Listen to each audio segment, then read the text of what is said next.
If you are not familiar with WTSMTV.com, just want to let you know on the website, scroll down and find the show Drive On. We are military owned, not currently by the Pentagon or anything, but our CEO served our great country, and so therefore all of you that gave us our freedom through your sacrifice, we just want to let you know that we serve you in every way that we can, and you'll find some military programming, namely Drive On, at WTSMTV.com. And speaking of which, let me just tell you how happy we are to be here as your home of Rattlers football. Thanks for welcoming us into your homes if you're watching us live right now. If you're watching us live through any other means that's not WTSMTV.com, keep in mind you're not getting the full story. We give you an hour-long pregame show, heavy involved with fans in the postgame show, exclusive access to Kevin Guy throughout the week. So if you want hardcore Rattlers information, subscribe to WTSMTV.com. And Dale, what's really interesting is the number one story in the IFL includes the Rattlers, but it might not be the number one story for the Rattlers anymore. They've already moved on long ago from trading an MVP quarterback. But it is still a major issue in this league that a perennial MVP, you almost know when Drew Powell's your quarterback, you're going to the postseason. And Kevin Guy made a very controversial or gutsy or both decision to move on from him to start this season. I would say both. And obviously, I think you look at any level of football. You have an MVP, not a candidate, an MVP. Yep. Who now for a couple years struggled in the playoffs. How hard is it to let an MVP? Again, when I look at it, I'm like, okay, that'd be like Patrick Mahomes struggling in the AFC Championship game. Yes. Are you gonna train him? Yes. The only team that does it is the Packers, it seems like. Yes. And yet you look at what Kevin Guy did, and one of the advantages of being the head coach, the general manager, the president is, guess what? He's willing to deal with the heat. Yes. And he took some heat, but he just said, I don't know if this guy can win us a championship. Yep. And I'm going to go in a different direction. And he did it. He's lived with all the nonsense and the flack, and now all that lays ahead is, was he right? We'll see, because this is not the way he wanted it. 3 quarterbacks in his last 3 games are different to start each game. Last game of the playoffs, you go to Powell. This first game against Naz, he was able to go with Dalton Snead. I know Jamal Miles did not have the game he wanted, but if Miles plays his normal way, the numbers would have been great for Dalton Snead. Here's the inside story, though. Dalton Snead got hurt early in the first half and sucked it up and played on it anyway. Right. It was at halftime, Coach Guy found out there's an injury, and he said, we're not pushing this early in the season, so there's a little bit of an advantage. If you've got to go with Kettle, guess what? He's already had a half of playing time. Right, well, he's had a half a game of playing time and a full week of practice. Yes. Knowing he's starting. And I don't care what people say, you're supposed to practice like you're going to play, you're supposed to practice like you're going to start. You don't. Yep. I played for 17 years. You don't. It's just like when you go into halftime, the coach goes, hey, I know we're up by 28, but it's 0-0. Yes. Hey, no, knucklehead, we're up by 28 points. So there's a certain mentality that Kettle was able to have this week. His teammates were able to get the timing down, and I think that will bode well for them. And just so everyone watching the broadcast understands, we can all become friends and get along. The man next to me won 3 Super Bowls as a Cowboy, and I am an enormous Washington Commanders fan. And we're all in this together now. We can all come together to celebrate our Rattlers. Well, see, if you've been a long time, I'm just going to say Washington fan. Yes. So you acquiesced and you given in and you don't call them? No, I only did it just because of the broadcast. I'm okay with Washington football team. Right, I'll let that roll off the tongue. Okay. Well, we were talking about it in the pregame. What would the Rattlers do? I admit I could not hear the official, so I don't know if Vegas deferred or if the Rattlers won and chose to receive. So we'll find out later on when we get to start the second half what happened. Miles is deep, and right now that's Gibbons standing on the goal line ready to go for the first kickoff of a regular season game in Glendale for the Arizona Rattlers. Welcome home to the West Side. Kick's going to be taken about a yard deep by Gibbons to the 5, and he finds a seam at the 10. Flag for a hold, and he's got maybe a touchdown. For right now, it's 6-0 Rattlers, but don't jump up and down in your seats. Because this will probably end up coming back. It gives me a chance real quick to say one rule change. We'll let them announce it.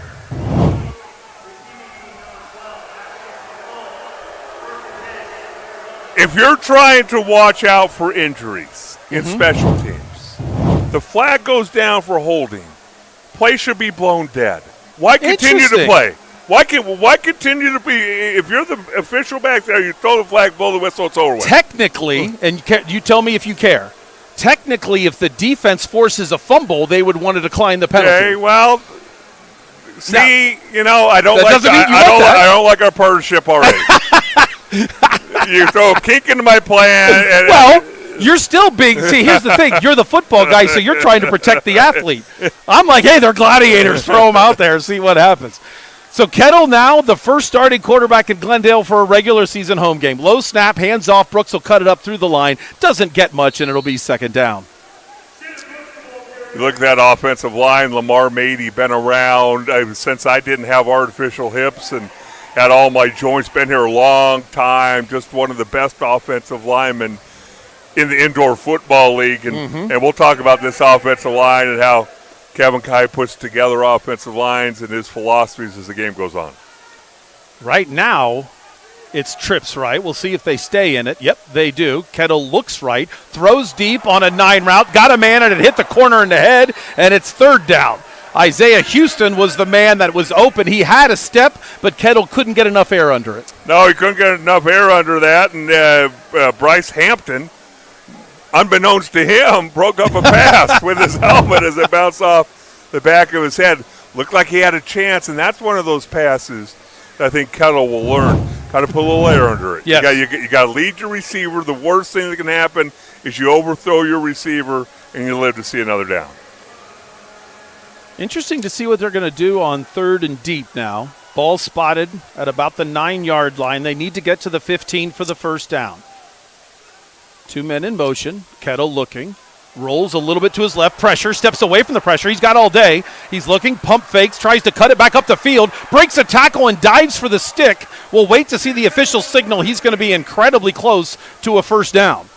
Really close, and obviously makes this an obvious try and kick it situation too. I think you're going to go for it if you're Kevin Guy here early in the football game, but officially 4th and 1. Absolutely great coverage downfield. I'm watching it. Usually when a quarterback holds the ball that long, somebody comes open, and there was a white jersey on every black jersey that is eligible to catch the ball. That was the first test from what I saw. I went to the game at Naz last week, and Kettle does seem on occasion to think I can get it with my legs, and he needs to be able to stay there, relax, and throw it. 1 second to snap it. They barely get it off. There's no reason for a buzzer to sound. Good catch on the far sideline. First down for Houston. So a clutch 4th and 2 conversion, but that's going to be a distraction. The play clock expired. It got to 0, rubbing it in on all the officials that they didn't call it, but you know full well the mechanics of the delay of game. It's back judge sees it, then checks the snap. He gives you 1 beat after 0, and you could tell the coaching staff of Vegas is not happy. Well, it's not, and really it's that buzzer that went off. Yes. And again, just like us, we fought through some things in the pregame. Glendale Arena's going to fight through some things here. It was an interesting thing. Those are high school shot clocks that they're using. Little pitch play to Brooks. He cuts it back to the inside. Oh, and if he could have broke that tackle, he had a lane. Still picks up about 4 yards. But that's an interesting thing. We'll see if they've been able to turn that buzzer off. If you look on either sideline, Chapman in on that tackle, there is a play clock that's actually a shot clock for high school and college basketball games here. For those of you that are thrilled with the performance of Grand Canyon in this NCAA tournament, they played South Carolina in this building. Well, a shot clock has a buzzer that goes off at 0. Not what you want on a play clock. Kettle sends 2 men in motion, looks to the right, throws to the right, has Houston, and he makes the catch in the back of the end zone. That's 6! Touchdown, Rattlers! Right over the outstretched hands of Chapman. After one throw to Houston not being on the money and a little short, this one was perfect. Well, and I'm sitting there watching this play unfold. I'm like, I don't know if he's supposed to go for the go route because there are a couple guys that were open, and that's one of those, no, yes, threw it a little bit behind him where only Houston could catch the ball, and obviously comes down with a catch and a touchdown. So it's somewhat of a controversial touchdown. The extra point attempt is up, and it is good. So the Rattlers have a 7-0 lead, and you know Mike Davis is upset with him on whether or not that was something that should last because of the delay of game situation. There is a timeout on the field. Let's watch this replay before we go to break. Look at that, into the rounded end zone where he runs out of space, Dale. A back shoulder throw that in the indoor football league is a little different than the outdoor game. Really nice execution by the Rattlers. This is the home of Arizona Rattlers football. This is WTSMTV.com. Hello all, Isaiah Jackson Jr. here from iOS. Tune in every Monday through Friday from 1 to 2 p.m. as we get into all your local and national teams in the NFL, MLB, and NBA. We also have some fun segments as well. We get into GM mode, factor foolishness, swipe right, and we also look at all the rumors taking place in the sports world today. All that and more every Monday through Friday, 1 to 2 p.m. here at WTSM TV.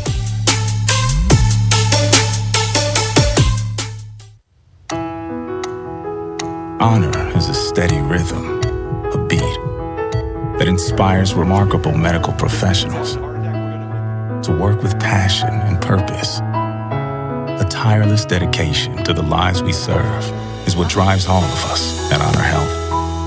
A shared focus on doing what we love. Honor Health. Honor above all.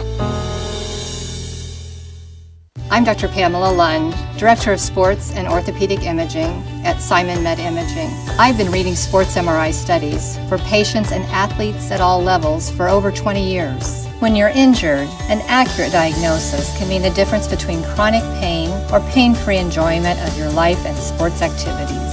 At Simon Med, we treat you just like all of our elite athletes, with state-of-the-art equipment, precise interpretation, and compassion. So this is a big issue last week, the kickoff. You got a 7-0 lead, but Dale, 2 NAS kickoff return for touchdowns last week. That's too many. That is too many. A little bit of assignments, a little bit of Yeah. I think that's correct. Great kick. Chapman takes it 8 yards deep with his back to the wall and gets smashed at the 5-yard line as coming up was Connor Taylor with a big blast.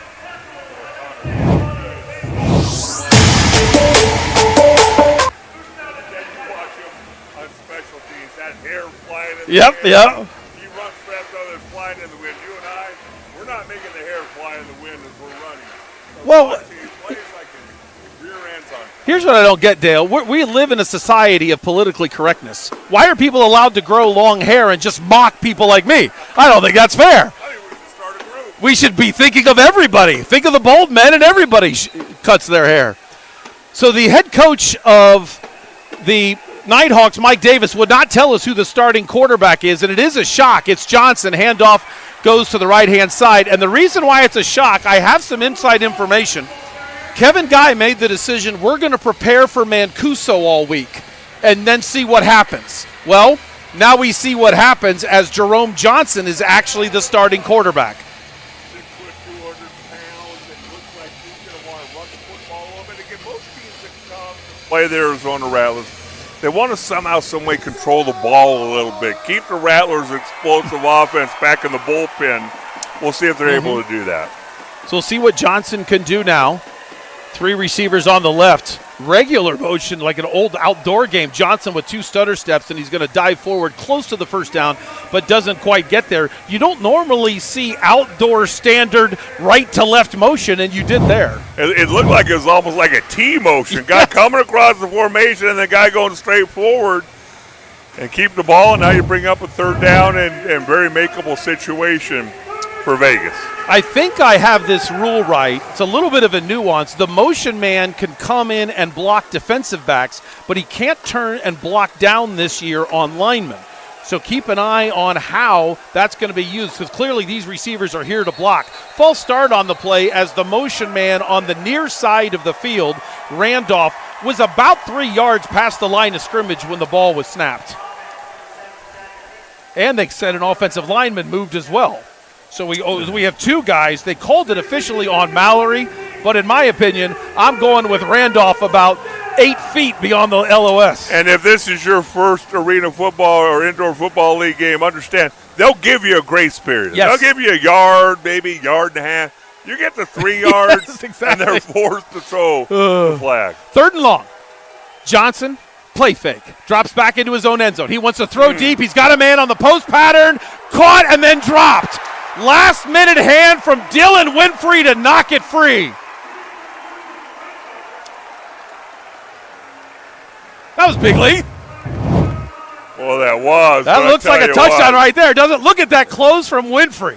Tell you what, I think if Quentin Randolph has 10 times to catch that ball, he's catching them 9 times wide open on a post route.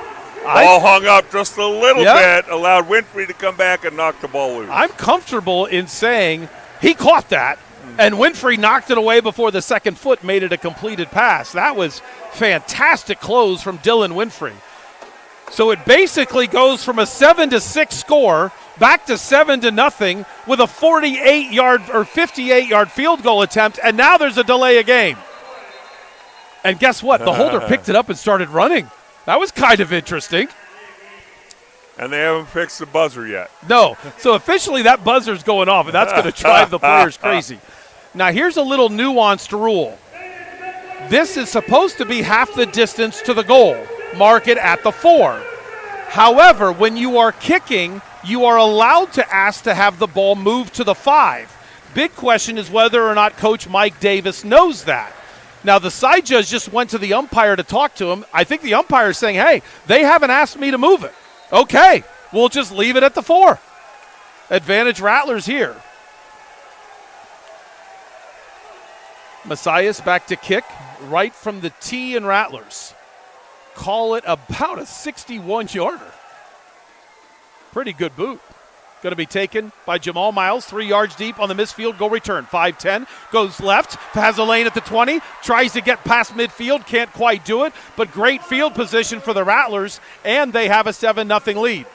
Is there anything more beautiful than seeing 5 300-pound dudes running down the field trying to cover a kick? Thank goodness Holly was there, number 1 for Vegas, to make the tackle. Otherwise, that might have been returned for a touchdown. It was a fantastic, and so far we've seen 2 kick returns from Jamal Miles, and I think the Rattlers are going to be thrilled with both of them. Granted, one of them, a hold, certainly helped, but the result was still a touchdown for about 8 seconds.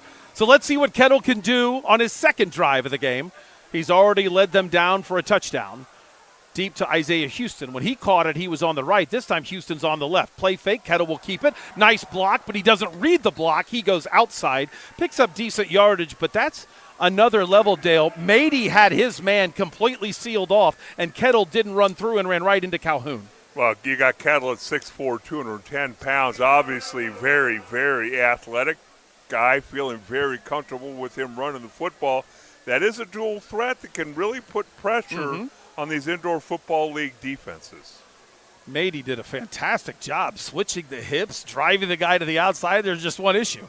Kettle ran to the outside. Listen to you, switching his hips. Oh, I'm Mr. Combine. How about the leverage? I love the Combine, man. That's where I learned all this stuff. Now I just fake it. Kettle to throw, kind of throws off his back foot and hits the crowd with it. No man in sight. It's Caesar was the one in coverage on the play. And it'll be 3rd down for Arizona.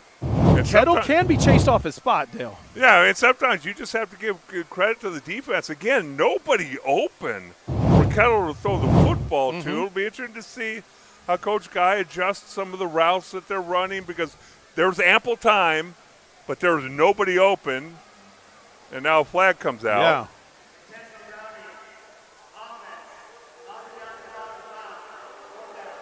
It's one of those calls that sometimes confuses fans, because it's like an NBA game when 10 minutes after the play we call a foul. But the reason why is there's always official conversation. Was he in the pocket? Yes. Therefore, it's got to have a receiver in the vicinity. Side judge, did you have a receiver in the vicinity? No, I didn't. But it wasn't the side judge's job to know if he's in the pocket. So then they have a conversation, then they throw the flag. Then the referee announced it's second down, which was the previous down. There's a catch. It's loss of down on intentional grounding, so officially it's third and long. We have it straight now. We'll try trips right on third and long. Drop the snap, pick it up, but he already wants to run and runs himself into a sack. And that was for Autry, who's normally the nose guard, and that's something that Kettle's got to be able to relax a little bit. Not a good snap. Carter's got to get better, but he kind of panicked and immediately wanted to run forward. Yeah, when you drop the ball, most quarterbacks, your time clock gets sped up a lot. And you're like, okay, well, I'm not even going to look. He didn't even look downfield, rather than, you know what, I'm going to trust my offensive line for 1-2 seconds, then I might have to run with this thing. But it's just a natural human thing. I drop the ball, things are going haywire. So try the field goal attempt from the 10. It's kicked well, and it's just a little wide left. Outstanding play on the part of Evans to try to be able to get it and be able to make that kick. So it's going to stay 7-0. Coming up, we'll see what the Nighthawks are able to do on their second possession. That's next. This is the home of the Arizona Rattlers. This is WTSMTV.com.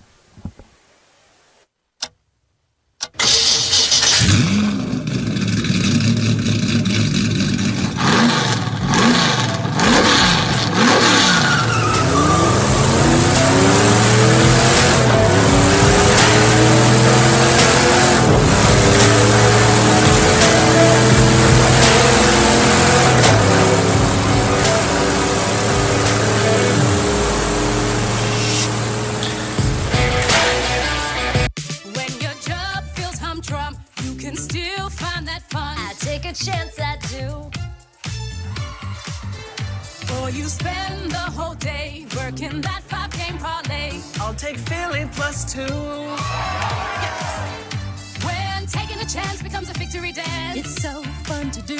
Or you go money line, it comes through, you feel fun. More than fun, it's true. Life would be dull if we never took a chance. Bet Rivers. Take a chance. You came looking for a light beer. And you found gold.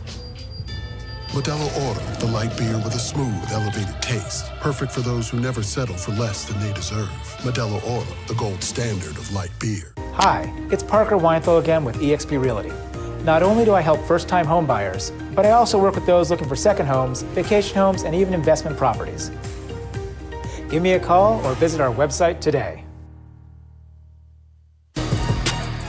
This is the only station in Phoenix that gives you 6 hours of local sports programming every weekday morning. I'm the host of Doug Franz Unplugged from 6 to 8. Dale joins our pregame host, Steve McCullum,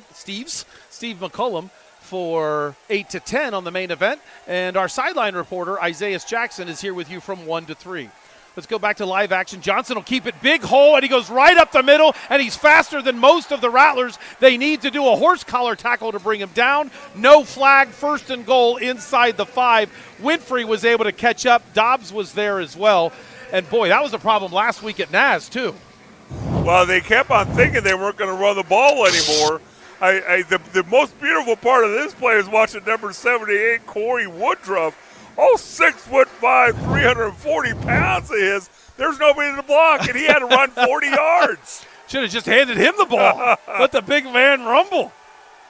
Johnson, play fake? No, he does hand it off. And this time they're stout and able to stop that run, second and goal. Well, and there is something because, when we were talking to Kevin Guy this week, you look at Naz last week. They continued to try to run the football. And the Rattlers are thinking, okay, that's the last run. Nope, run again. So teams are seeing something where they think they can run the ball on this Rattlers defense, and we'll see if they can stop it. One back beside him, that's Wimbush. Johnson, plenty of time to snap it. 3 receivers to his right. Hands off to Wimbush. Tries to find a seam. Can't do it. Outstanding play by Lowry. Ball is loose. It gets into the end zone. No signal. Now the referee comes in and says the fumble was after the knee went down. So as of now, it's going to be third down. Let's see if Kevin Guy disagrees. Looks like Caleb Hawley was the player for Vegas to jump on this. And again, another run. Ball comes loose. You see it right there. Boy, oh boy. Interesting. If I am Vegas, aren't you challenging this? Yeah, if I'm a Vegas fan, I'm saying you got to take a look at that because I'm not so sure his knee was down. It was not fourth down, so you can advance the fumble. They're going to not challenge. I thought he picked it up and jumped forward in one motion. So with 4 seconds to snap it, they're going to try to run a play on 3rd and goal. Play clock went off. We'll ignore the buzzer, and getting swallowed up whole is Johnson. And now a big decision for Coach Davis on 4th down. Massive skirmish going on at the 15-yard line and a late flag. Yeah. Now this is going to be interesting to see what happens, as it looked like for the Rattlers, Omari Alexander was in a big battle with C.J. Walston. Let's see what happens.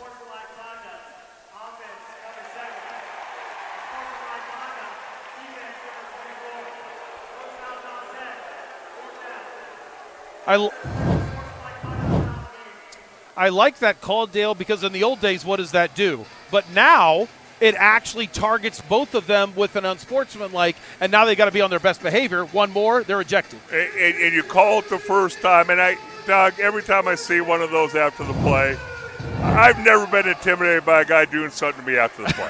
You knocked the snot out of me during the play. Now you got my attention, but that's so nonsensical for either side because if it's on the Rattlers, they just call on the Rattlers, they get another set of downs. And if it's Vegas, they're going to move you back. Just keep it between the snap and the whistle. So it's still 7-0 Rattlers. This could make it 7-3. Kick is up. Good hold, good snap. Right through the guy wires above the netting. And it is officially 7-3. George Kittle, I thought like George Kittle. Coming up, Garrett Kittle. We'll see if he can be able to lead this team down the way and be able to put a second touchdown on the board. We'll watch next on WTSMTV.com. You came looking for a light beer, and you found gold. Modelo Oro, the light beer with a smooth, elevated taste. Perfect for those who never settle for less than they deserve. Modelo Oro, the gold standard of light beer. Hello, I'm Parker Weinthal with the Rosen Team, broker by eXp Realty. Are you a first-time home buyer? Guiding my clients through the home buying process is a passion of mine. And believe it or not, it's easier than you think. Give me a call or visit our website today.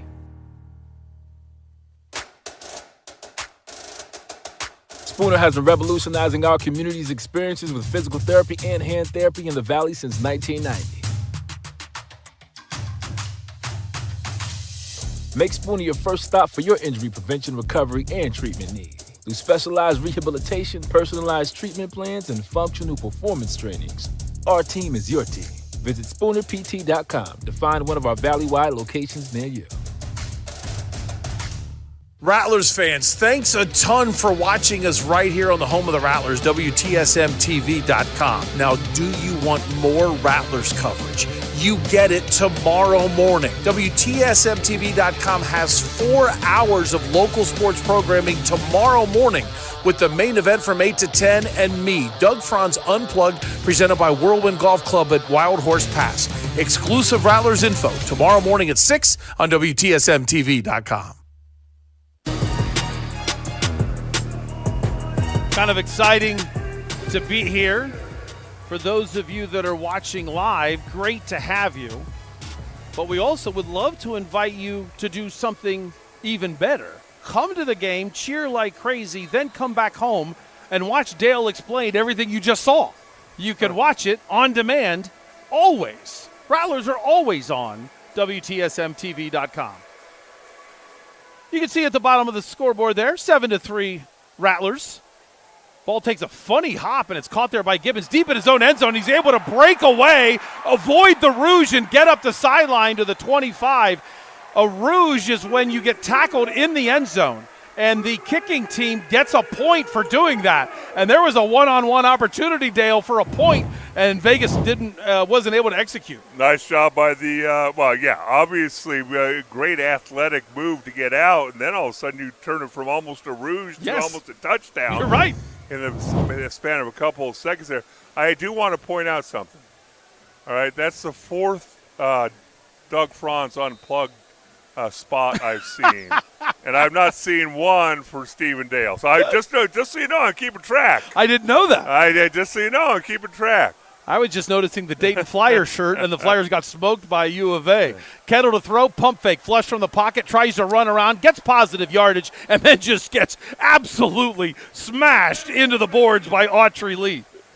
Well, and Autry Lee, 6'2", 305 pounds. He looks a smidge bigger than 305 pounds. And I think if you're 99, you got to play nose tackle. Look at the athleticism, though. The spin move, get over there and chase you down, knock you out of bounds. And from up here, it looked a little more physical than it actually did on the field. Nice job pulling up, and officials not calling a penalty. I like, too. I realized it was only a 1-yard gain, but there was nobody open. So again, I've not seen receivers come open at all. Even the touchdown pass was well covered. Tripp's right. See what he's going to do here. One player was out of his stance, so this is going to be an illegal defense. So right now it stinks, but coming up, the Rattlers will pick up 5 yards. Jackson officially gets the tackle for now. Well, just so those indoor football league people have not watched a whole lot of games, I know it's frustrating. Like when I watch soccer or lacrosse, I don't understand the rules, so sometimes it's frustrating to watch. The reason the penalty was called is all 3 defensive linemen have to have their hand on the ground when the ball snapped. And so if your hand comes off the ground, ball snapped, there's a 5-yard penalty. Miles goes into motion on the far side of the field. Kettle's going to keep it, reads the block well, cuts inside, dives forward, will get marked ahead for the first down. It's 1st and 10. Ford gets credit for the tackle. Kind of almost looked like that was a premeditated run. Yeah, I think so too. Although no pulling offensive lineman, but a nice job reaching out and picking up the first down. Read Brooks's block very, very well. That's the end of one. Rattlers have a 7-3 lead. He's a 3-time Super Bowl champion, Del Hellestrae. My name's Doug Franz. This is WTSMTV.com. Hey, Rattlers fans, it's Steve McCollum from the main event, and you might recognize this guy, Dale Hellestrae. Dale, what do we do from 8 to 10 here Monday through Friday on WTSM TV? Where we kick everything off with the Arizona Rattlers home opener with the new arena and get you started there. Obviously, a lot of college basketball, too. Of course, Diamondbacks coming your way, Coyotes, Suns, and more. So join us Monday through Friday here on WTSM TV. Burrito Express started with my father about 25 years ago. He got laid off and decided that he needed to do something to provide for his family. My brother and I were older teens, so literally we decided we're going to start out of his house. So we delivered menus in a square-mile area, literally started delivering burritos out of our home in Mesa, Arizona, and after about a month, he said, let's do this. Went and found his first location, and believe it or not, that's how it started. We started with one location back in 1995. Now we're where we are now. Coming up on Tuesday at noon on Hanging with Coop and Jeff, Coop's back, and we'll get you ready for the start of the baseball season as the Diamondbacks look to defend their NL title. Also, we're in the Sweet 16 of March Madness. All that coming up on Hanging with Coop and Jeff on WTSMTV.com, Tuesdays at noon.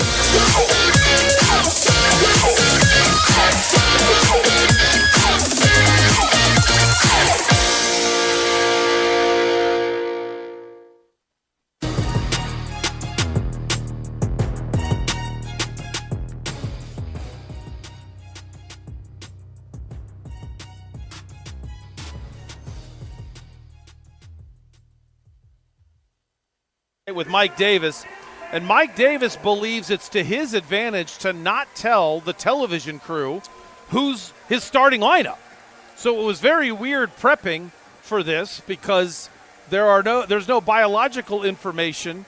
I should say biographical information. I can kind of figure out the biology of the players, but no website's ever had DNA showing or anything like that. But the biographical. You're asking for a whole lot. I am. You're asking for DNA. Yeah, I am. That is a little strange. But there was no biographical information, and then I didn't know the starters.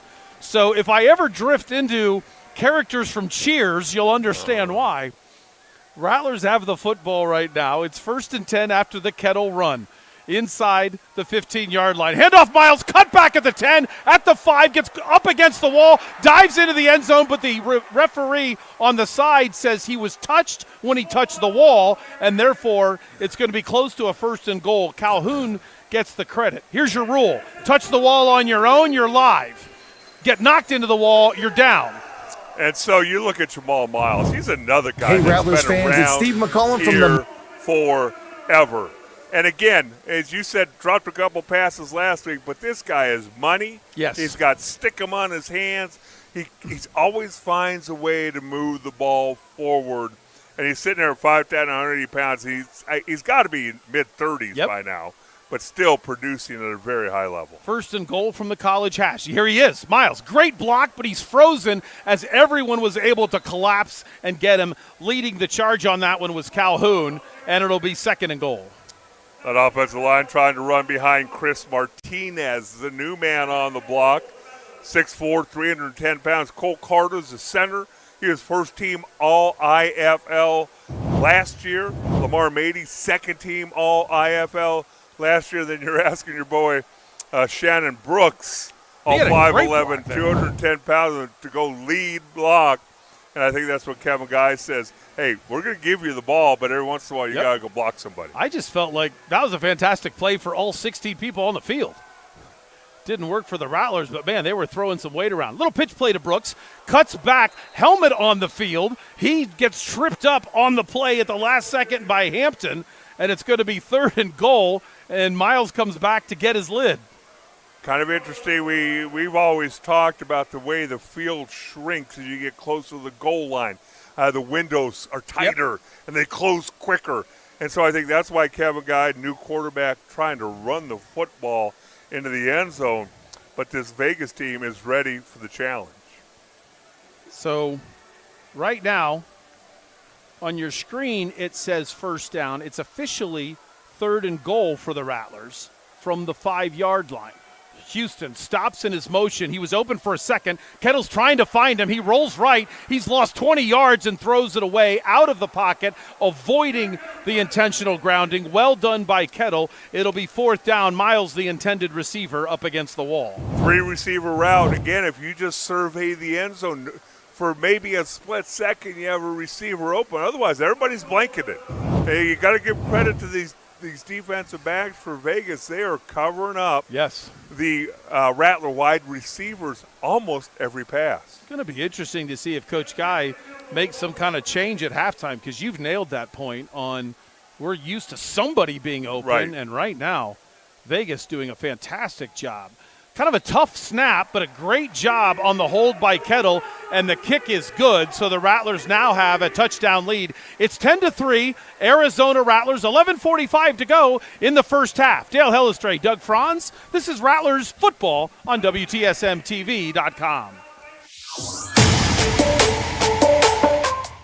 Hello all, Isaiah Jackson Jr. here from IO West. Tune in every Monday through Friday from 1 to 2 p.m. as we get into all your local and national teams in the NFL, MLB, and NBA. We also have some fun segments as well. We get into GM mode, Factor Foolishness, Swipe Right, and we also look at all the rumors taking place in the sports world today. All that and more every Monday through Friday, 1 to 2 p.m. here at WTSM TV.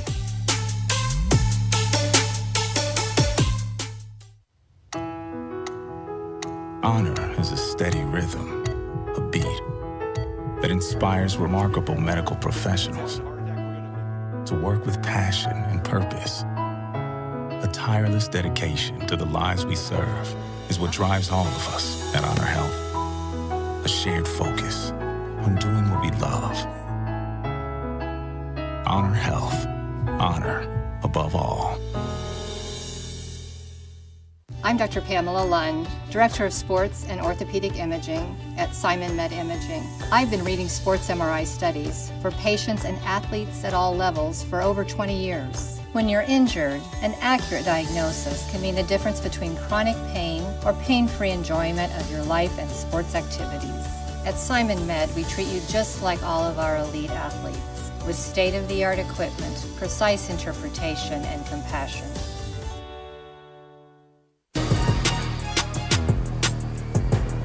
Dale, you had said you kind of judged the crowd based on the upper deck, and there's a lot of people in the upper deck. We've got some gaps in the lower bowl, and I've been here for hundreds of hockey games, and it's interesting, it was always full on the upper deck, because on the west side, hey, we can afford the upper deck. We can't afford the lower deck on the west side in hockey, but fans, I can tell you, you can afford a Rattlers game because there's so many different pricing levels. Please come on out and join us. Well, and the other thing about the lower levels, a lot of those sections, you get free food drink. Oh, yeah, and look so at that. Sometimes you're underneath the bowl of the stadium. I wouldn't mind that right now. Chapman will take it deep in his own end zone, cuts at the 5, and he's got a seam, tries to juke the kicker and steps right over him. But the kicker gave enough time to be able to get Omari Alexander back in just the right moment to save a touchdown. My goodness gracious. We talked about the Achilles heel of this football team for the Rattlers, kickoff return, and you got to give a lot of credit when you get a kicker out there really giving up his body to prevent a touchdown.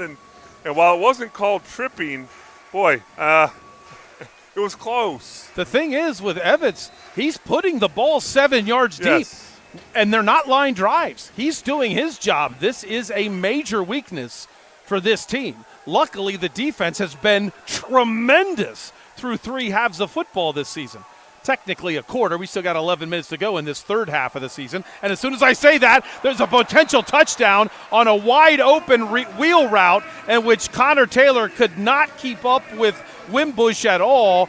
But we get to breathe, Dale. It's second down. Antonio Wimbush, he runs a little wheel route, little out, draws the attention of Connor Taylor, and he gets up the field, just overthrown by the smallest of margins. Otherwise, that was a walk-in touchdown. Johnson, a much better running quarterback. I've seen Mancuso play. He's a better runner, but Mancuso has the touch. So it's interesting you make that decision if you're Mike Davis.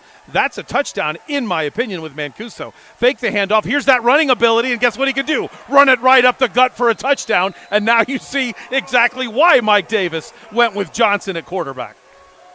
Wait till you see the block by Moses Mallory. Watch big 77 right there. Good eye. Oh, my goodness. 6'4". They list him at 335. Remember, some of these guys are going to lie about their weight on the lower end. And the white jerseys don't do big guys any favors. But what a tremendous block by Mallory on that play.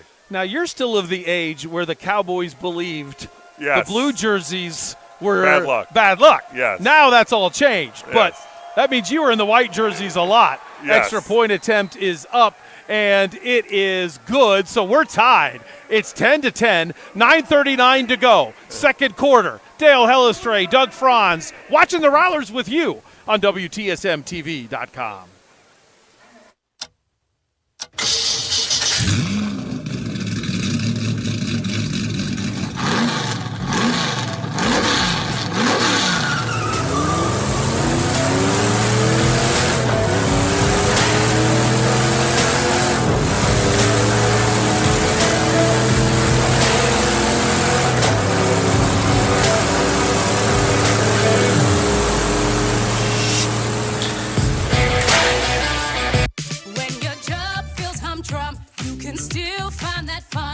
Chance I do.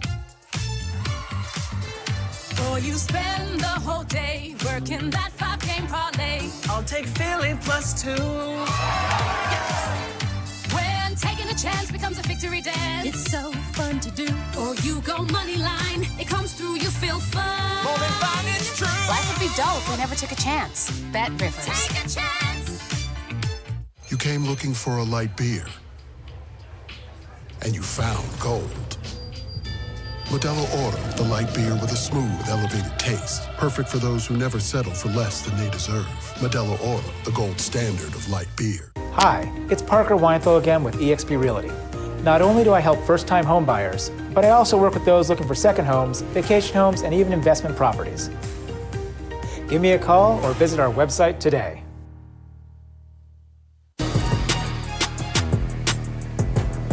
We're extremely comfortable up here. We both have stools now. I've been standing for a while, and boy, I'm a lot more. No, we got to paint a picture. We got to paint a picture. Your wife was up here waiting on you, hand and foot. She put together the prettiest boards I've ever seen. Oh yeah, great penmanship, great handwriting, and you're complaining about you can't see the other end zone. Okay, I have two complaints. One, She hasn't found the thermostat in here. Squib kick over to the near side. It's going to be picked up by Miles. And there's no beer in the suite. I mean, come on. Miles goes up the middle, takes a shot, but he's able to spin away. For just a second, it seemed like he might find another round of daylight. But he gets it out to his own 20. Calhoun will get credit for the tackle for the Nighthawks. Just that uncanny knack for him to be able to bounce off tacklers. And he's one of those guys since the first time I saw him. Every time he has the ball in his hands, he kind of scoot towards the front of your seat a little bit. Yeah. Because he has a chance to do something spectacular. See what the Rattlers can do here to break this 10-10 tie with a little under 10 minutes to go in the first half. Set up right now in trips right. Houston did not get the start last week. A little banged up in camp. He's got the start this week and has a touchdown pass. He's going to run a post pattern and then sit it down. He was open. Kettle didn't see him, and Kettle rolls out and then gets bumped out of bounds. Still picks up a positive game. And another tackle for Big Lee Autry. That is – I got to ask other general managers around football, why is this guy in this league? He's fantastic. I love the way he runs back and forth, covers the entire field. That's the first play where I saw a wide receiver wide open. Yeah. And Kettle missed him. As you said, Houston right in the middle of the field. There's a linebacker about 15 yards away from him, but you got to make that throw at that time. It's really a testament. There's some high-quality players in this league. Just watching Autry run around, Houston getting open, and if Snead was here, he probably would have been able to see him. Brooks is able to spin away from the tackle and picks up an extra 7 yards. That was easily going to be about a 2-foot loss, and the strength of Brooks is able to power through to make it a manageable third down. What an athletic play by number 11, Gardner here. He reaches out, not able to get him on the ground, just tremendous effort. But Gardner's 6'3.5", 265 pounds, and able to make a play like that. You're right. There's tremendous athletes on this field, and they're all looking for an opportunity to go to that next level. I've noticed a trend. You're not biased to the Rattlers. You're biased to any man over 265. And Kettle will keep it. Goes up the left side. He's able to get the first down. Chapman runs him out of bounds right there. It's 1st and 10. But anybody in here that's 260 or better, you found a friend in Dale Hellestrand. You have. Hey, tremendous job on this by the offensive line here. Lamar Mady, the left guard. Cole Carter, the center, getting up to that next level. Throw blocks again. Cole Carter, I said it all last season, he's 6'7" tall. And usually your centers are 6'2", maybe 6'3", because it's such a leverage position. But Cole Carter, for the most part, makes it work at 6'7", and I think he's even a little taller. Handoff? No. Keeper. Kettle using Brooks as a blocker. Kind of gets a juke inside the 5-yard line. Might be close to a first down. Ford will get credit for the tackle. And this will be very close. We're waiting to see an official signal. Is it 2nd and goal or 1st and goal? Or excuse me. Nope, they're going to say 2nd and about 4 feet to pick up the first. Tremendous job. But Lamar Mady pulls around. It's kind of a 3-man offensive line power. Pulling the backside guard. He's leading up through there.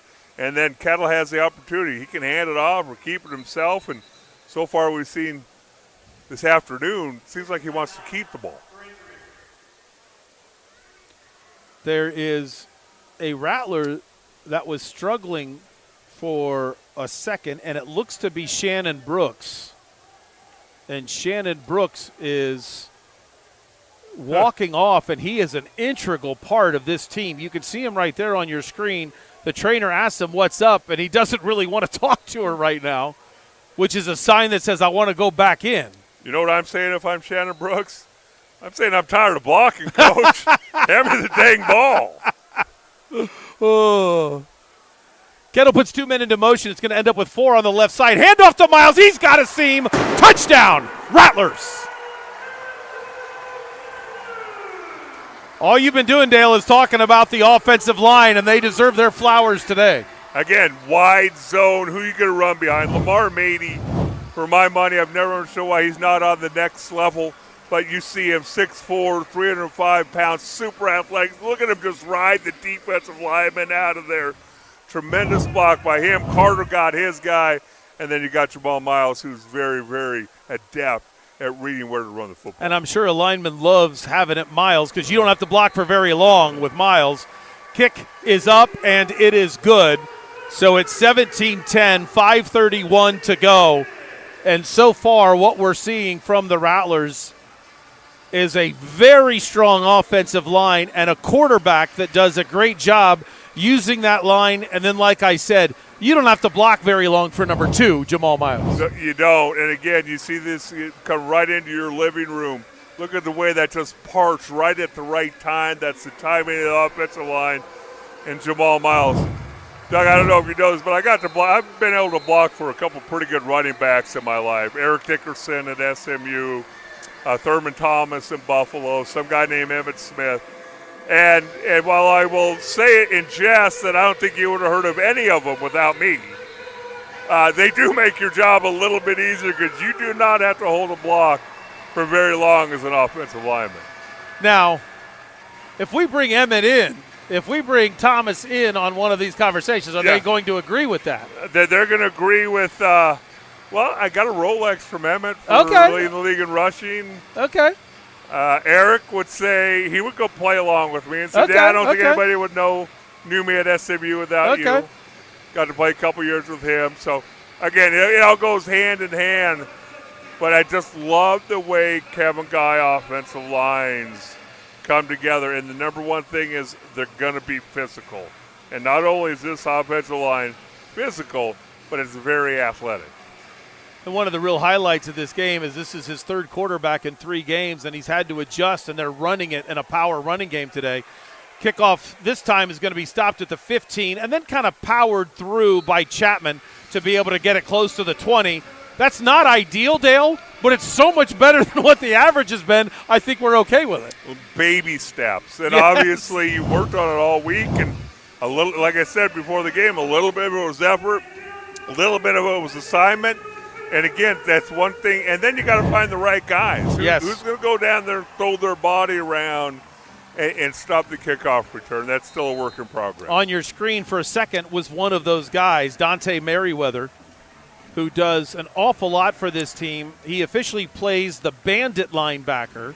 It's kind of a hybrid position based on Kevin Guy's love of Nick Saban, the star linebacker position with the Alabama Crimson Tide. 2 receivers into motion, so it ends up as a 2-by-2 formation. Connor Taylor isn't able to get the sack. Johnson breaks free and then shovels it forward for the first down, and a crazy play results in a touchdown for his running back, Wyndham. That was amazing. Now, whether or not this stands, there are no flags on the field, and we're an extra point away from being tied. Amazing. Look at the free. Taylor usually is very, very solid tackler when he's rushing the quarterback. But you've got to come under control. You can't just run 100 miles an hour, especially when you have an athletic quarterback. We've seen that already in the first half. Johnson can move around a little bit, come under control, rather than the spectacular hit, tackle him and get him on the ground. What a shovel. I mean, to keep your eyes downfield in that much pressure is just fantastic. Quarter play, terrible snap. The kicker's running with it, thinking about passing. It's a fumble. Now the Rattlers can return this for a point. Merriweather's got it. They're going to say he got pushed into the boards, however, and they blow the play dead. Yes, that sounds weird. In the outdoor game, you can return that for a 2-point conversion. Indoor game, that's worth 1 point. So keep your eye on number 8 for the Rattlers. Does he get pushed into the boards? Yes, he does. Yes. Good call by the official. They were right on it, and it probably saved a point, and it would have been 18-16. Instead, the score sits at 17-16 with 3:50 to go in the first half. There's been some craziness so far today, Dale. There has a home opener. We've talked about that first game for Vegas. I was a long snapper for a lot of my life. Well, since I was 8 to 39 years old. I don't know if I've ever seen a snap land on the other side of the kicker. I mean, that's one of those. A lot of times you go, I think that was close. That one, I think Mallory just said, "Screw it." I have no idea where that thing went.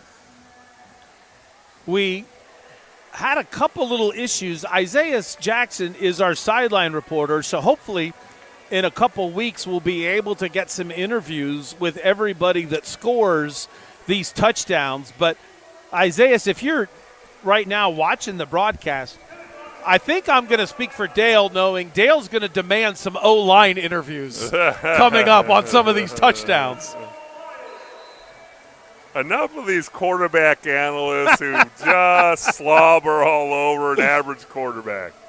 Oh, you still miss Dan Deerdorf, don't you? Yeah. The days of Monday Night Football. Yeah, and John Madden. When all they wanted to do was talk about the big guys. Just missed a deuce as it misses wide right. Miles watches it sail out of bounds. Huge advantage and big risk. First time it goes out of bounds, spotted at the 20.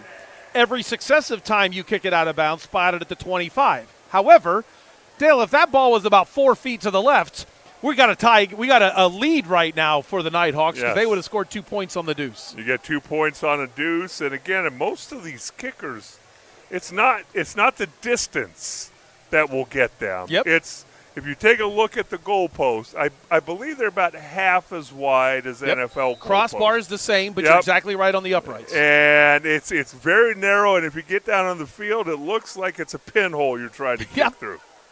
See what the Rattlers do. Right now, they've got a trips right formation.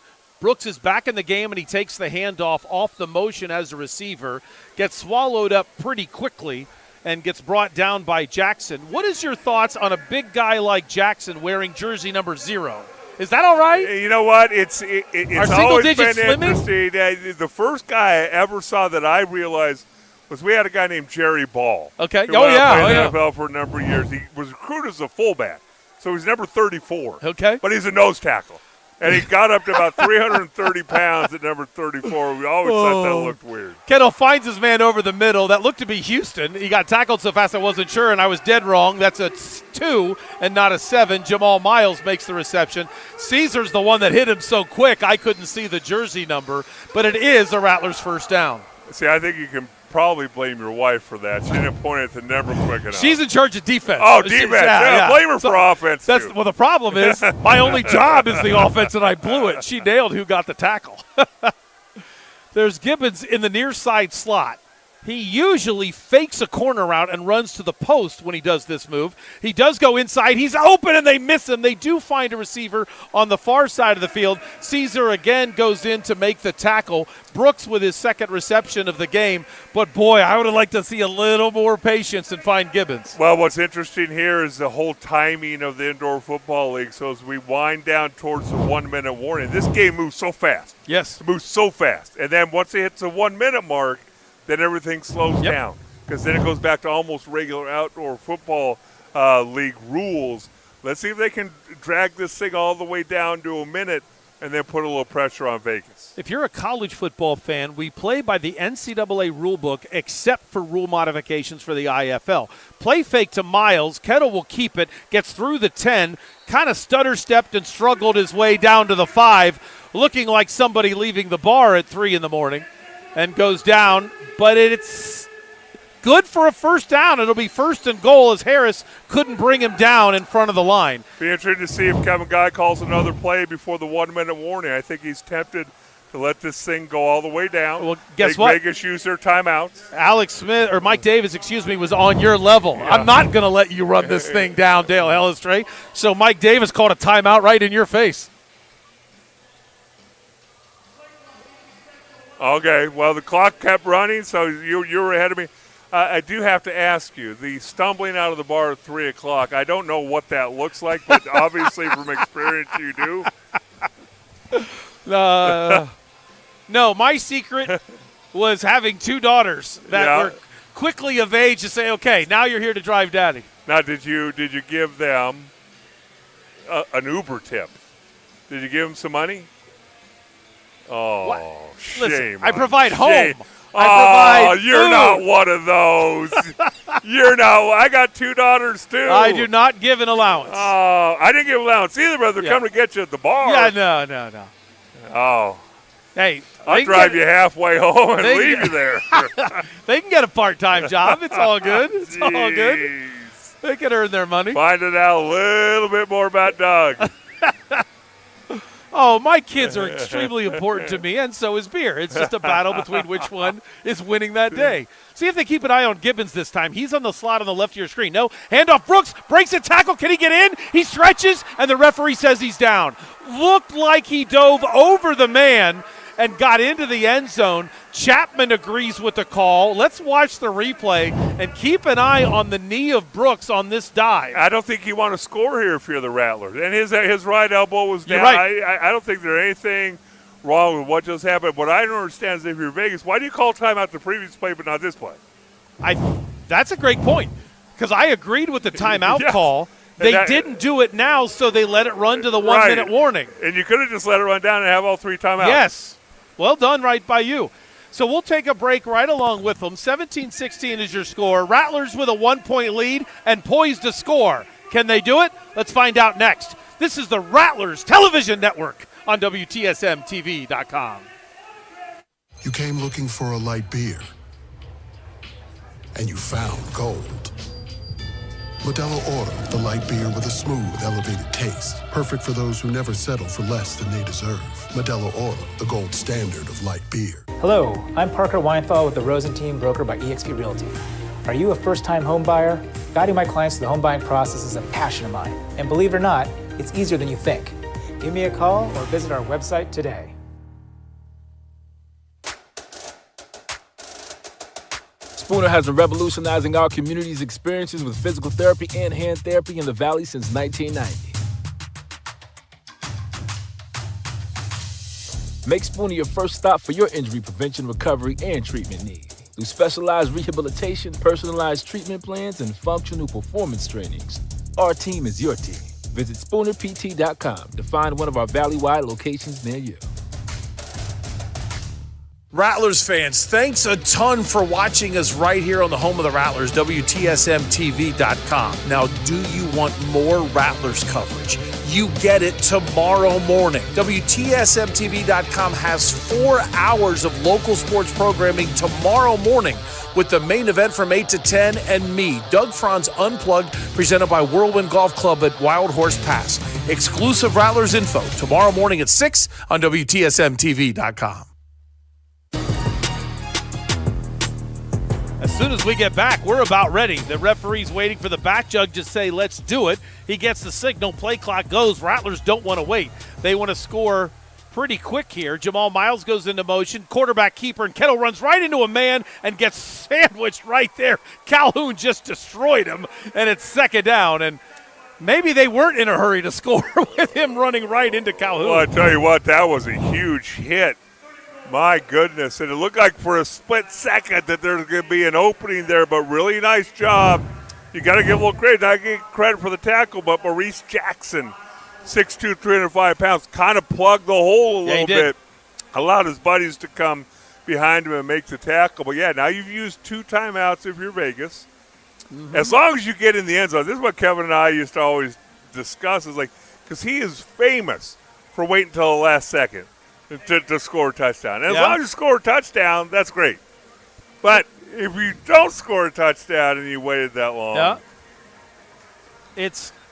I'm going to call it 3rd and 5.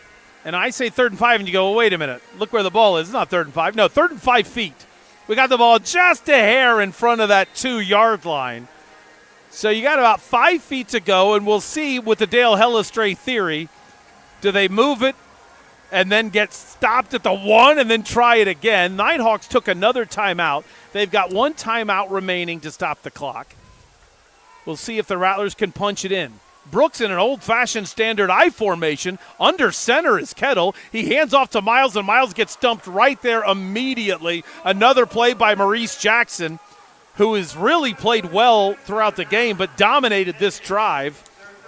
And just to the point that you made, they get all the timeouts wasted for the Nighthawks, but now you're staring down 4th down. 4th down. And, again, you go in and score. Well, now it's going to be hard-pressed on them to score with 50 seconds left, no timeouts.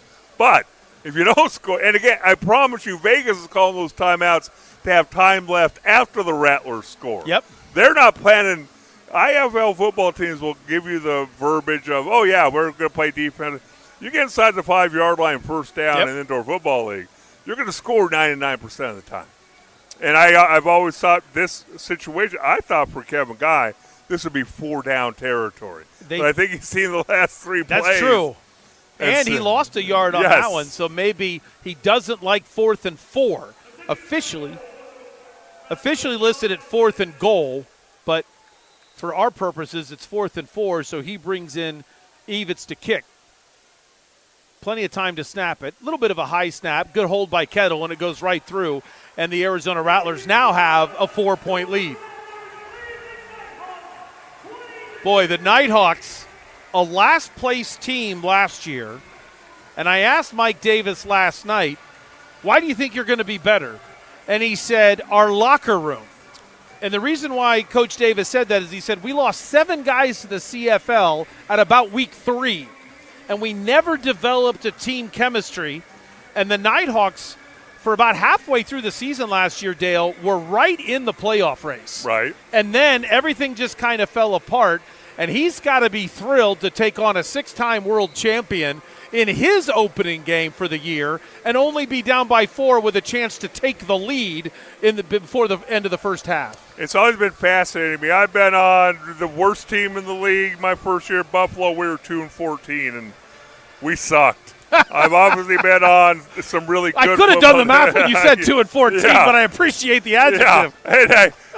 And I've been on some really good football teams. And chemistry is one of the most important things, but it's one of the things you don't control. Yes. You can say, I'm going to bring good guys in the locker room. Like, I believe the Phoenix Suns have good guys in their locker room. Yeah. There's something missing chemistry-wise with that group. And you're blessed if you're able to create that in your locker room.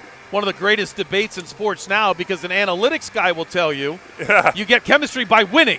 So use math to get winners, which nobody in the locker room agrees with.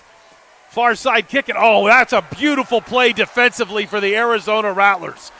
When you see this replay, the way Connor Taylor stands up his blocker, runs right through the blocker, and makes the tackle, it is fantastic. You talk about a time. Yes. You talk about a time to cover a kick right there for the Rattlers. And again, who are we talking about? We're talking about Connor Taylor, hair flying, guns a-blazing, a tremendous physical tackle inside the 10-yard line. So let's see if Kevin Guy uses his timeouts in a similar way that Mike Davis did to create an opportunity for the Rattlers to get another possession. In a sense, you can easily call this 1st and 39 or 41, really, to try to get it down the field for a touchdown. Johnson still in at quarterback. Quick drop, looking. No one's open. He's asking somebody to run a post, looking. Throws a lob, and it's able to be caught on the near side by Randolph, and he gets shoved out of bounds at the 14-yard lines, barely over the outstretched hands of the MAC linebacker on that one, which is Dante Merriweather. Not so sure I agree with this. They rush to, the Rattlers do. They drop big Harold Love into coverage. I don't know who he's going to cover other than his shadow, and that might even be difficult. No pressure on the quarterback, able to stand back there, survey the field, and throw the ball late. I don't like that defensive play call right there. Let's see if they get a little more aggressive. 3 receivers to his left, 1 up against the boundary. Bad snap, it's loose. Fumble recovered by the Rattlers. What an enormous change of events. 1st and goal at the 15, poised to score. And instead, it's Arizona football with big Harold Love getting in there, Connor Taylor helping out. Officially, it's going to be Taylor with the recovery of the football and Love with the recovery of Taylor. Again, when you talk about first games, you talk about little mistakes like that. Everybody takes quarterback-center exchange everybody does it. There's never an issue with it until there is an issue with it. It almost seemed like it was a communications error because that was not a bad shotgun snap. That looked like he just put the ball right on his own backside, that's what thinking the quarterback was under center. It was almost like the quarterback was in shotgun center, thought he was underneath. Yeah.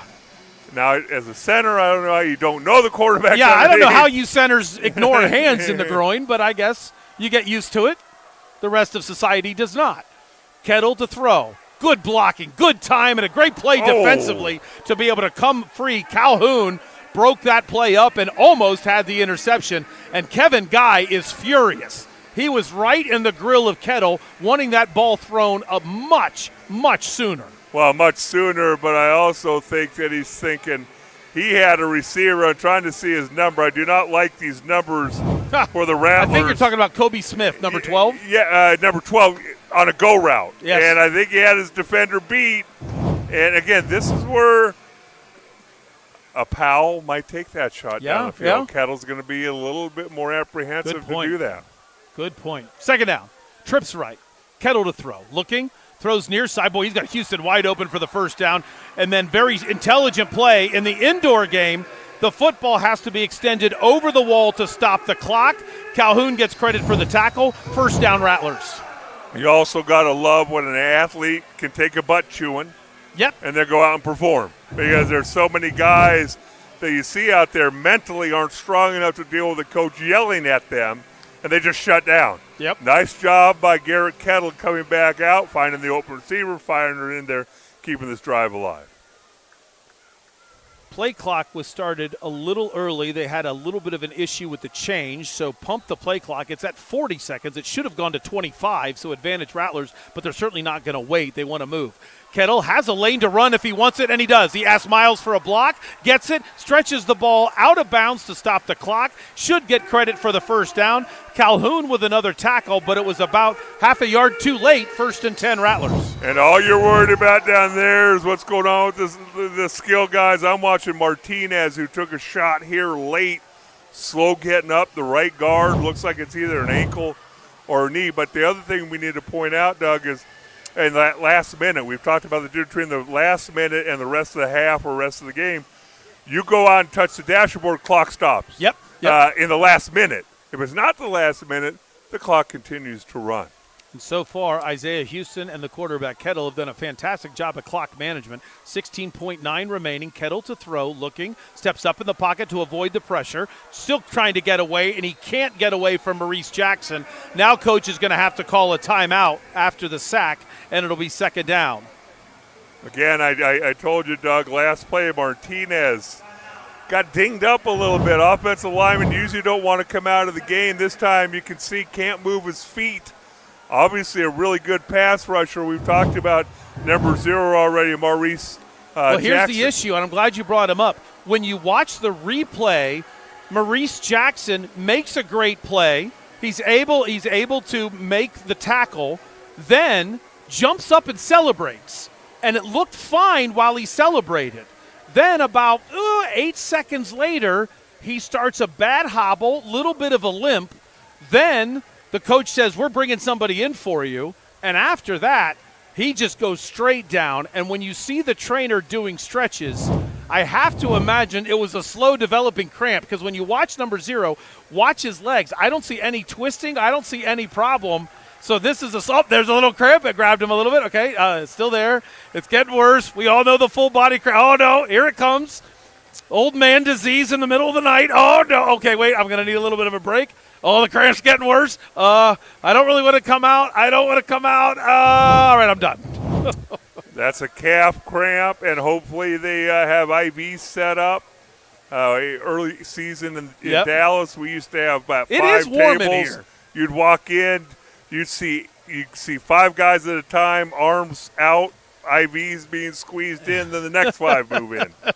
Because you can't drink enough liquid right now to stop the cramping. I am assuming that you're not going to have cramps keep him out. He'll be back in the second half. Rattlers trying to score. Limited time, 9 seconds. Kettle to throw. They set up a screen. It's caught by Miles, and he gets close to the first down marker. Rattlers have another timeout. They've actually got 2. Kevin Guy runs down the field and gets the timeout called. Hampton gets credit for the tackle. No first down, so it'll be 3rd and about 2. But really, I don't think you've got time for 2 plays, so we'll just call it 3rd and goal, even though technically it's not. Martinez limping off the field now. I don't think it's a cramp with him. We'll see if they can get him patched together, but offensive linemen don't want to come out. Sometimes the coaches have to pay attention and say, you know what? You can't do your job. The next guy up is better than you at 50%. almost every red zone play for the Rattlers has been a run. But with 4 seconds left and the assumption that this is the last play of the half, irrelevant of the Rattlers still holding one timeout, does Coach kick it or does he allow Kettle to throw? Well, definitely looks like 4 seconds is just not enough time. You would hate to come up empty and not have a chance to kick that field goal. This is interesting. I kind of feel like if it's Snead is healthy, I think they go for this. But you know what? Let's just get points on the board and let Kettle get settled in for the second half. Let's see if they can add 3 and have a touchdown lead. It is dead middle on, and the Rattlers do have that touchdown lead. 23-16, up by 7 at the first half. What would you say is your number one first half takeaway? You know what? Resiliency. It almost looks like it's a Baltimore-Pittsburgh AFC North tilt, the way the defenses are standing up to the offenses of both teams. So I think it's going to be interesting to see the adjustments made. Somehow, some way, some of those receivers have got to get open a little quicker for Kettle. The offensive line's been great. Defense has got to be happy with only 16 points.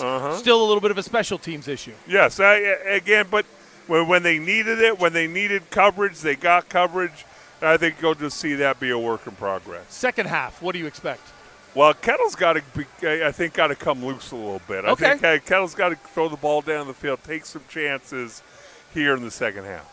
So we'll see what happens in the second half. Up next, Steve McCullum's going to take you through halftime, give you his observations and a little bit of insight of what to see. We'll be back with second half action coming up in just a couple of minutes. He's Dale Hellestray. I'm Doug Franz. Steve McCullum next. This is Rattlers Football on WTSMTV.com. Hey, Rattlers fans, it's Steve McCullum from the main event, and you might recognize this guy, Dale Hellestray. Dale, what do we do from 8 to 10 here Monday through Friday on WTSM TV? Where we kick everything off with the Arizona Rattlers home opener with the new arena and get you started there. Obviously, a lot of college basketball, too. Of course, Diamondbacks coming your way, Coyotes, Suns, and more. So join us Monday through Friday here on WTSM TV. Burrito Express started with my father about 25 years ago. He got laid off and decided that he needed to do something to provide for his family. My brother and I were older teens, so literally we decided we're going to start out of his house. So we delivered menus in a square mile area, literally started delivering burritos out of our home in Mesa, Arizona. And after about a month, he said, let's do this. Went and found his first location, and believe it or not, that's how it started. We started with one location back in 1995. Now we're where we are now. Coming up on Tuesday at noon on Hanging with Coop and Jeff, Coop's back, and we'll get you ready for the start of the baseball season as the Diamondbacks look to defend their NL title. Also, we're in the Sweet 16 of March Madness. All that coming up on Hanging with Coop and Jeff on WTSMTV.com, Tuesdays at noon.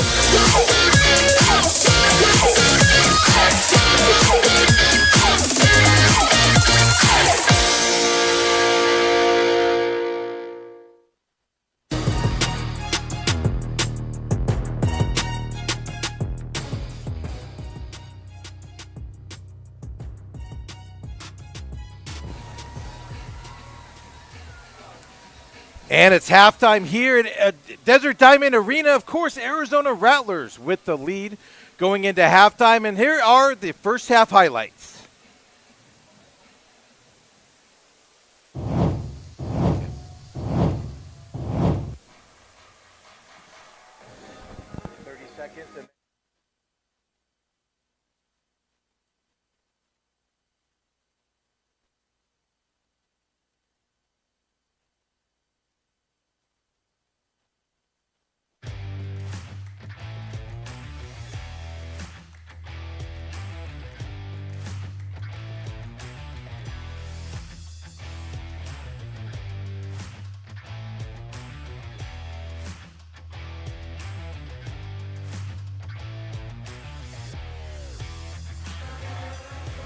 And the first half highlights, of course. Now we have a third member of our broadcast team. Unfortunately, Izzy, not seeing you much today, but you're down on the sidelines. and seeing what's going on down there. Tell us about this first half. What was happening down on the Rattlers bench? Well, the greatest thing about the Rattlers bench is they're still in good spirits. I mean, Harold Love even mentioned to the team, we should be up at least 21-7 at this point in time. But look at how the team has got onto the field. Garrett Kettle has been a fairly decent so far. Kevin Guys definitely had to get into him a couple times, but at the end of the day, they're going to pick it back up, and it looks pretty good so far. Well, let's talk about it. Kettle, of course, had a couple mistakes in this first part of the game. Was able to rebound a little bit. What is Coach Guy and everybody's reacting favorably to him? Oh, well, they're just pretty much worried about him missing a couple reads. He's missing a couple guys that are wide open, and then you have that unfortunate muffed snap from Cole Carter. And you had Kevin Guy pretty much going to both of them and saying that this is not winning football here. Yeah. So they are going to clean it up as Kevin Guy wants to. So on the defensive side, of course, 24 for the Rattlers. Got a little bit of scuffle down there. Penalties on both players for Vegas and there. I was down there as well, and I saw a little bit of a fight going on in the hallway, which happens in football. Yes. A little bit of arguing. What's going on with the defense? Well, just looking at the Rattlers and seeing the defense speak. I mean, Harold Love, I think, has been really, really vocal. And he's looking at these Nighthawks, and he's saying that, man, they are looking a little shaken up. So he's looking to attack them as hard as possible and to get them off their game a little bit as well. I mean, it sounds perfect. So, I mean, Kevin Guy, you see his reaction. You see the other coaches. A lot of could be distractions today being at this new arena. Are you seeing any distractions, or is it just these guys trying to work within the system that Kevin Guy has? Oh, it's all just working into the system. I mean, they're even getting into it with the fans. I mean, there's a whole lot of fan interactions with the Rattlers football team and just the fans in general. They're trying to keep the spirits up in the Desert Diamond Arena, and it's been amazing so far. So you're down there at the bench. You see the fans down there. What's the fans interaction like? Is it loud? What's going on? Crazy. Crazy. And I don't even think that's even the right word. I mean, they love their Rattlers football, and they are insanely energetic, and it's a whole lot of fun down there. I mean, it is amazing because upper level is pretty full here. Lower level, not as full, but, that doesn't mean that it's not loud down here. Right. So up here at our level, it's loud. Fans are passionate, of course. They're learning this team. When I was down there, I was talking to a lot of fans, and they were just like trying to learn their players, right? The kicker. The quarterback situation. A lot of people were asking me where Snead is, right? And I'd explain to him, he's injured. He's out for a week to 3 weeks coming up here. So, I mean, overall with Kittle, is there any interaction between Lorenzo Brown, the veteran backup they brought in this week, and Kittle at all?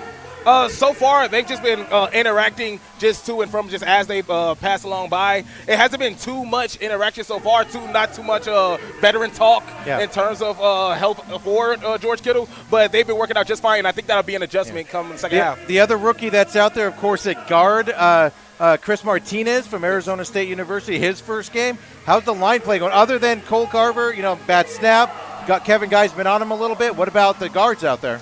Oh, they've been looking pretty amazing. Actually, Kevin Guy is actually pretty happy about how his offensive line has stepped up in this game. It's mainly just been the inconsistency at that quarterback position as well as on the defensive side. I mean, special teams, is he happier about special teams this week? Oh, loves the kicker. No, he has no problem with what's going on with the special teams so far. To be honest, that's when I've seen him at his most calmest. Really? Yes. Okay. I mean, look, they had that big run back opening in the game up. They ran the ball back, for the touchdown. Of course, called back on the penalty. Yes. Right off the bat, and I thought of you. I said, Izzy's down in the hunt right off the bat with the penalty. Yes. and I can't stress this enough how vocal Harold Love is down there. Just because even when those breakout run plays happen for the Nighthawks, Harold Love was the first person. Kevin Guy didn't even say a word. Really? Harold Love is the one that's down there. It's our fault. I'm making adjustments. We have to figure out what we need to do to stop this run. All right. So a third member of our broadcast team, Isaiah Jackson Jr., of course, we call him Izzy affectionately. Unfortunately, mic issues down on the field. We're not getting as much as we'd like to, but thanks for coming up at halftime. Thanks for having Giving us on the field. You'll be down there the rest of the game. Of course, post-game, hopefully get you back up here and have that. So when we come back, of course, it's halftime. Halftime's winding down. The teams are making their adjustments in the locker room. Then we'll get Dale and Doug back over here. Call the second half. Hopefully we get a Rattlers victory here at Desert Diamond Arena. Don't forget, post-game. WTSM TV post-game show as well coming your way, so join us at WTSM TV for that. We'll see y'all then. Second half coming up next. You came looking for a light beer, and you found gold. Modelo Oro, the light beer with a smooth, elevated taste. Perfect for those who never settle for less than they deserve. Modelo Oro, the gold standard of light beer. Hello, I'm Parker Weinthal with the Rosen Team, broker by eXp Realty. Are you a first-time home buyer? Guiding my clients through the home buying process is a passion of mine. And believe it or not, it's easier than you think. Give me a call or visit our website today. Spooner has been revolutionizing our community's experiences with physical therapy and hand therapy in the Valley since 1990. Make Spooner your first stop for your injury prevention, recovery, and treatment needs. Through specialized rehabilitation, personalized treatment plans, and functional performance trainings, our team is your team. Visit SpoonerPT.com to find one of our Valley-wide locations near you. Rattlers fans, thanks a ton for watching us right here on the home of the Rattlers, WTSMTV.com. Now, do you want more Rattlers coverage? You get it tomorrow morning. WTSMTV.com has 4 hours of local sports programming tomorrow morning with the main event from 8 to 10 and me, Doug Franz Unplugged, presented by Whirlwind Golf Club at Wild Horse Pass. Exclusive Rattlers info tomorrow morning at 6 on WTSMTV.com.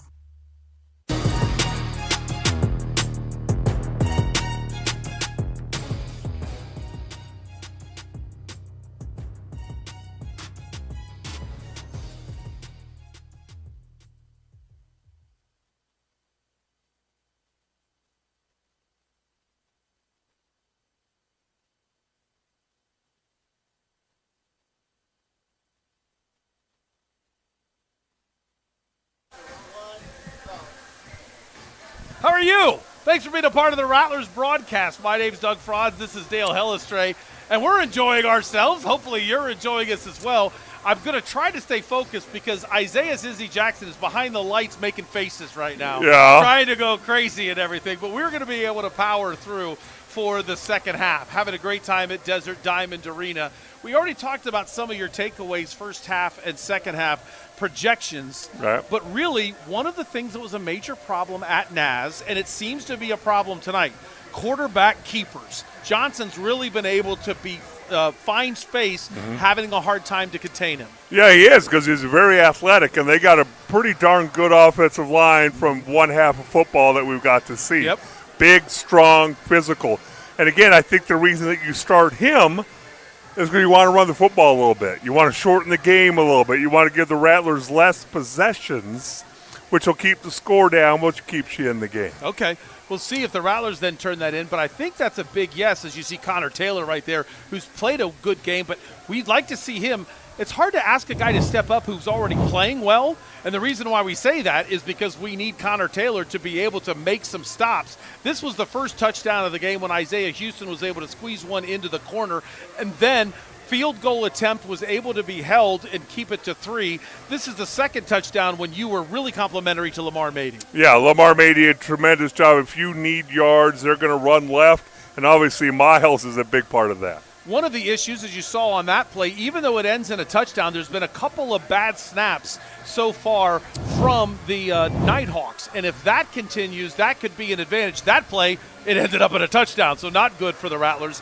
But then there was a late fumble that led to 3 extra points for the Rattlers. Yes, it did. And obviously, to us, it looked like the quarterback was supposed to be under center, or the center thought the quarterback was supposed to be there. You fumble the ball, you give the Rattlers a chance. One of the things, as you see Yates and Majette right there and Lowry, this is one of the best pass rushing units in the IFL.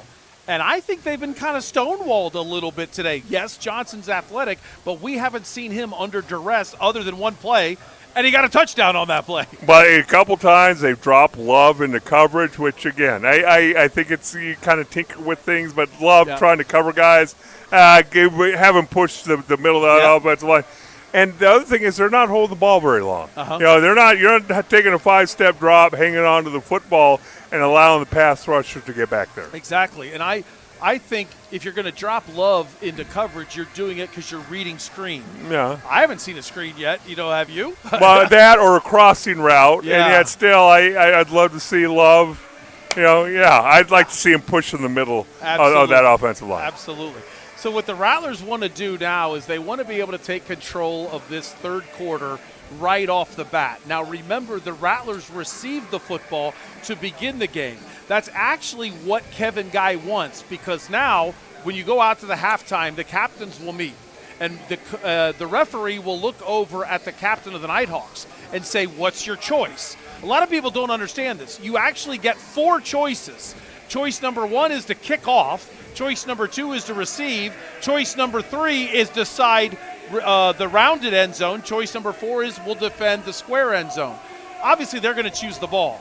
And then Kevin Guy gets exactly what he wants. He wants to cover and guard the rounded end zone in the third quarter, so therefore he could score into the square end zone later. That's going to be important. More square yards, if you're wondering, in the actual squared off end zone. And that man can get open a little bit better with more space. Doug, you might be the only announcer I've ever heard talk about square footage of an end zone before. The area of a trapezoid, Dan. It's very simple. It's 1/2, but you got to add the 2 bases.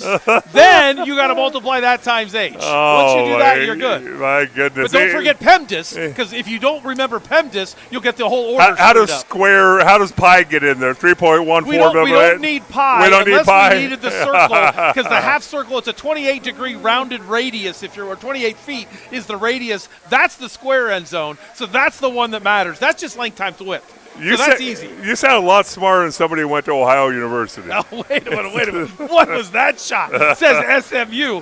For those of you that don't know, I applied to SMU. They sent me back a degree. They said, you've done enough. You don't even have to go. Wow. That is the rounded end zone, much less square yardage. But Isaiah Houston was able to score in that right end zone right there where the Nighthawks are. As you look around at some of the different players for the Rattlers. You see Lamar Mady there. It's always been interesting getting used to him being an all-IFL offensive line with the number 94. Yeah. Number 94 always has looked weird to me with him as an offensive guard. So that's the end of the actual halftime. The players are still milling around, but the referees have not called everybody together because we're at the 0 mark of halftime, and we're ready to go for second half action. Obviously, rule number 1, be able to get a stop on the quarterback runs. But you might see, if you're Coach Davis, do you change anything right now, Dale? Are you saying, hey, they can't stop the run, let's go to it? Or are you looking at all of halftime? I guarantee you the Rattlers were trying to stop the quarterback run, and you come out throwing it a little bit. Well, I think if you're Vegas, you're sitting there looking at this thing and going, it's a one-score game. Where else would we want to be? It's a one-score game, and that's exactly where we want to be. Let's continue to do what we're doing. You don't drop the snap. Remember, that was on about the 12-yard line going in, and all of a sudden, maybe you have a lead. Now, I'm wondering right now, on the big Jumbotron is this guy in a cowboy hat that screams. And I have always wondered, where did they get this guy? I have never seen him on the internet. I don't know who that is. If you know who it is, that's one thing. But this guy, he's hilarious to me. And it says, scream if you're a Rattlers fan. And he jumps up and just has the most horrible high-pitched scream. And hopefully it brings some good energy as we start the second half kickoff with the Nighthawks. Chapman taking it up. And he gets hammered. Wow. Is that the way to start the game? As Rasheed Hodge, the player that was high on the list of Steve McCullum, who spent a long time in the pregame talking about, brings the boom. I think we're ready for the second half, Dale. Yeah, you know what? Hello, Hodge. Always fun to watch how teams come out of that locker room. Kevin Guy, one of the best motivators. I'm not just saying the indoor football league, but in all football. Yeah. And he gets his team ready to go no matter the circumstance. And right now they're ready to go. If they weren't fired up, they are now. One boundary receiver on the near side trips right for the Nighthawks. We'll throw to that boundary receiver. Quick catch. Not a great tackle on the part of Merriweather. And he isn't able to get Wimbush down. First down on the first play for the Nighthawks. Yeah, and you look at Wimbush there. Number 6, 5'9", 200 pounds. So he's tough to get down on the ground. He's shorter, but he's thick. Got to make sure you come up and get your arms wrapped around him. Very hard to tackle fire hydrants. That's what he seems like. They had to stop for a second because the chain gang couldn't get out of the way in time. I got to tell you real quick, Doug, one of the most taxing jobs in an indoor football league game is being the down marker guy. You're sprinting back and forth the entire game. They struggled on that one. Quarterback keeper Johnson gets around Connor Taylor. I can't believe there's not a flag for a horse collar. Got a bit of a break right there, and it's only a 3-yard gain, and it could have been a personal foul. Well, it's interesting because a horse collar, you got to get your hands inside those shoulder pads. You're right. He's just got the jersey. It's actually, technically, it's called the nameplate, but you're still right. He did not get the nameplate. Yep. As I see it on replay, I'm wrong. The officials are right. There's a special Imagine caveat. that. Hold on. You just admit that publicly? I did. Very few people know there's a special caveat. You can horse collar the quarterback, but only when he's in the pocket, not when he's a runner outside the pocket. To throw, pump fake, pressure's on, and he throws it away about 7 yards away from a receiver. Will they get the intentional grounding? The side judge is walking up to the official to have a conversation with it, and they're going to say there was a receiver in the area. Connor Taylor doesn't get credit for the sack, but he gets a forced incompletion. If you notice there, that time it was Connor Taylor coming in. He was more under control, not just trying to deliver a big hit, slow down a little bit. Hands up, made it more difficult to throw the pass. There was a receiver about 5 yards away. I was wondering whether or not is 5 yards close enough. What's the vicinity? Yeah. He was clearly throwing it away, but good call by the official. Let's keep playing football and keep the game going. 3 seconds to snap it. They got to hurry, and they just do get the playoff. Johnson wants to go deep into the corner. It's up. It's caught. It's a touchdown. What a fantastic catch right up against the pressure from Dobbs, and the Rattlers are now going to stare down an extra point that could tie the game if the Nighthawks convert. Again, kind of interesting here. Instead of throwing the ball to the outside, he throws it to the inside, making the catch that much more difficult for Caleb Hawley. But Hawley, 6'3", 200 pounds, a great big target for your quarterback to throw the football to. Wonderful little route.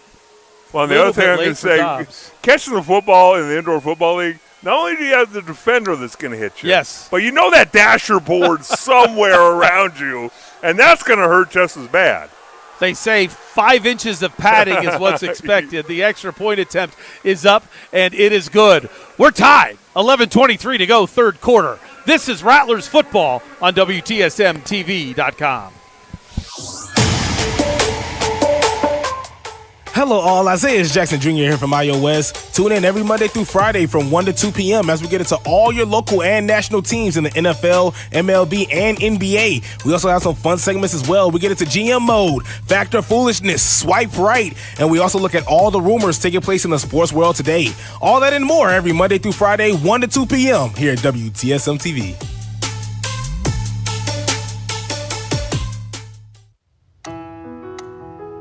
Honor is a steady rhythm, a beat that inspires remarkable medical professionals to work with passion and purpose. A tireless dedication to the lives we serve is what drives all of us at Honor Health. A shared focus on doing what we love. Honor Health. Honor above all. I'm Dr. Pamela Lund, Director of Sports and Orthopedic Imaging at Simon Med Imaging. I've been reading sports MRI studies for patients and athletes at all levels for over 20 years. When you're injured, an accurate diagnosis can mean the difference between chronic pain or pain-free enjoyment of your life and sports activities. At Simon Med, we treat you just like all of our elite athletes, with state-of-the-art equipment, precise interpretation, and compassion.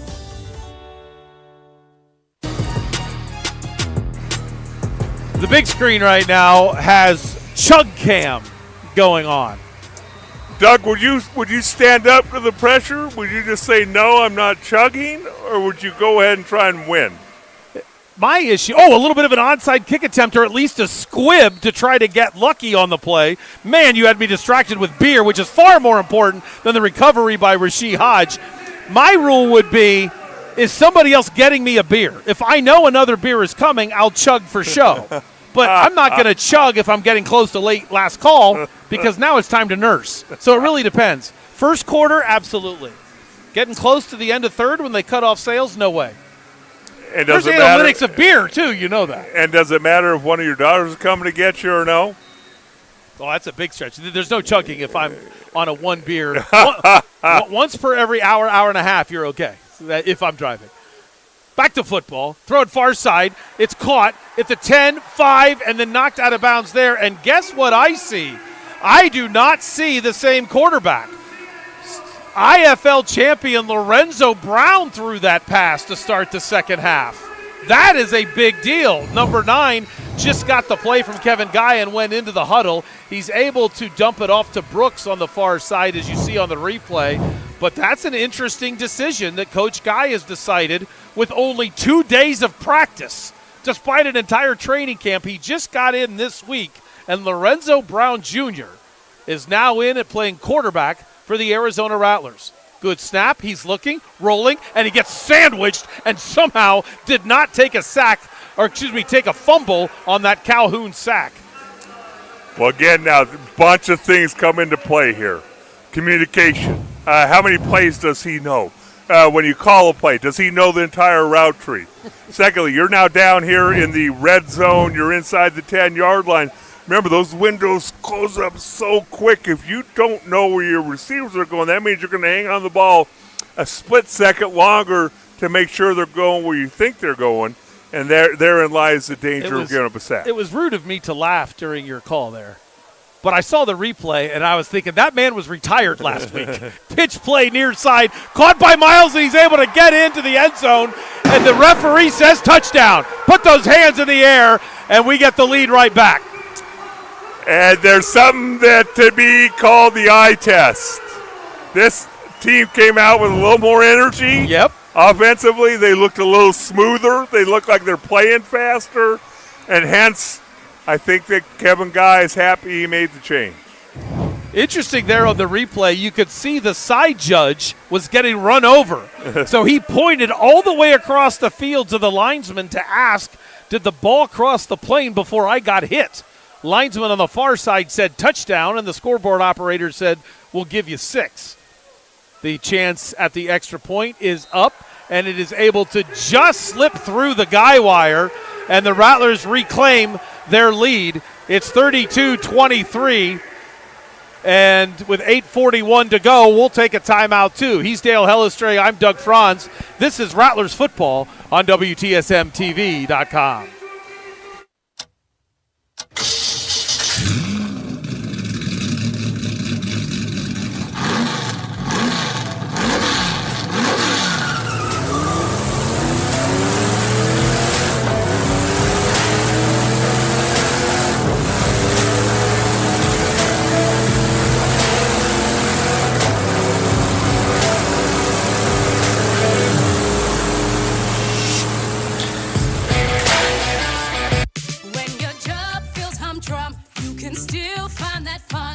Chance I do.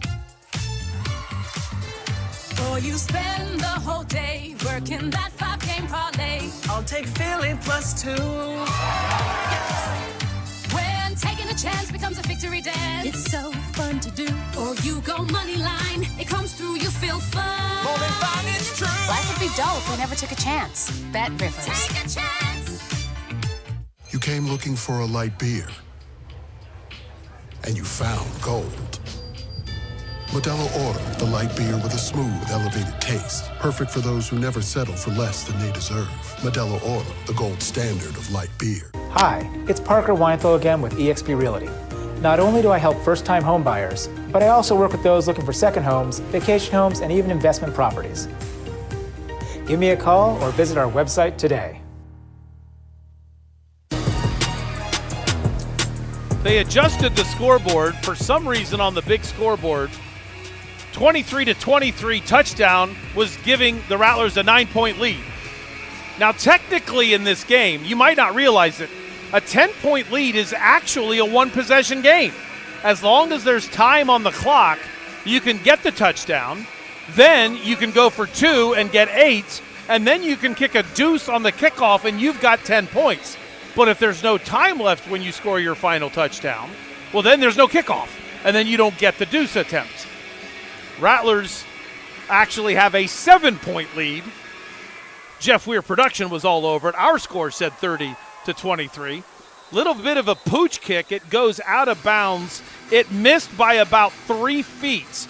Now, one referee is ruling a touchback, which it's not a touchback technically if it went over the wall in the air. That would be spotted at the 20. And the head referee went over and asked the line judge, wait a minute, you just signaled touchback. What happened? Did I miss something? And they communicated, and the side judge says, well, it went out of bounds over the end zone. And the referee said, that doesn't matter. We'll spot it at the 20, and that's a big benefit for the Nighthawks. Are you a rules nerd in every sport? You know, it's really bad in board games. I know every you would be such game. A pain in the neck to play with. And you're not breaking the rules, Dale. And if you don't know the rules, I will break it. Little pitch play near side, and this is to Wimbush, and Wimbush just gets smashed into the wall. Connor Taylor's all over the place today. He is, and he's so fun to watch play. He's got great instincts. And, boy, when he goes, it's like he's shot out of a can. He comes from midfield, and he's over the dasher board before you can blink an eye. So much fun to watch him play for a 6 foot. He's 225, 230 pounds. Moves like he's about 205. He's got to stay what's called behind the belt. So he's 5 yards away from the play, and there he is making another tackle as the quick out was to C.J. Wyndham, who found a little soft spot in that zone where normally Coach doesn't play a lot of zone, but Winfrey was backed off. Wyndham sat it down. Well, again, you're sitting here watching this offense get a little bit more comfortable as the game goes along. You know, Johnson ran the football a ton in that first half, but you see he's got a little bit of an arm, and we'll see if they open it up here a little bit as this second half keeps going. 2 men into motion. 1 man goes right by the quarterback, but Johnson uses the play fake and just waltzes right in to the end zone. 3 guys bit the play fake. Everybody else just watched, and that got ugly quick. Wow, when we see this replay again, I want you to watch my buddy, 77, just clear out a running path, inside zone. They pull You've the been talking about Mallory all game. Yeah, then they pull the backside guard, Corey Woodruff. He's a secondary blocker. Those are large human beings clearing out running space. After that play, Yates turned around and was really upset. It was almost like, hey, if I'm here doing my job setting the edge, who's going to come over here and plug the middle? Nobody did. Touchdown, Nighthawks. The extra point attempt is up. He pushed it a little wide. It went wide right, and there's a big break. Rattlers keep the 1-point lead, and we'll keep it right here to see what the Rattlers are able to do. If you're the Nighthawks, however, you got to be thrilled, Dale. This is, as you see Coach Jernigan right now, all over his defense. Yes. Because this is, after week 1, the best defense in the league. Now, I'm kind of being a little dishonest because there was only 1 game last week. But that's 2 drives right down the middle, and it's the same problem from last week, quarterback on the keeper. Yes, running the football. And when we talk about there was one of the Rattlers since Kevin Guy took over a decade more or so, the fact that he's always prided himself on physicality. Yes, they like to score in bunches, and it's really pretty to put up 70 points, but he's always prided himself on physicality. And right now, in the trenches, this Vegas team is going toe-to-toe with the Rattlers right now. Yes, absolutely. And honestly, it's not something that we normally see. Plenty of teams have beaten the Rattlers over time frame. Plenty of teams have had good games. But you normally don't compete well in the trenches. One of the best pass rushing units, one of the best offensive lines is always the Rattlers. In tonight's game, the Nighthawks are keeping it right in their face.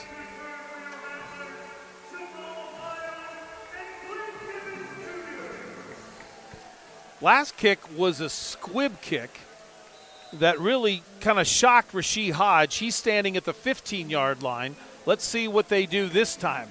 Little early to mix in onside kicks. They'll kick it deep, kind of go for the deuce, miss it right, it goes out of bounds. That's the second time, so here's you go with a rule, Dale. Second time you kick it out, it's an extra 5-yard penalty spotted at the 25-yard line. All right, so I'm going to call you out for the first time. Okay. In Ohio, is left, right, right's left? Because he missed it to the left. And do you drive on the wrong side of the road in Ohio, or is that just Alabama? I don't know what I was doing. You know what? I don't know if I've ever heard Doug be quiet before. I've never heard you be right before, so I was in shock. Oh, yeah, that was one of the top 5 dumbest things I've said. Right and left gets tough. We'll see if I get picked up on the throw, and I do by Gibbons, making the catch at the 10, spinning free to the 1, first and goal, Rattlers.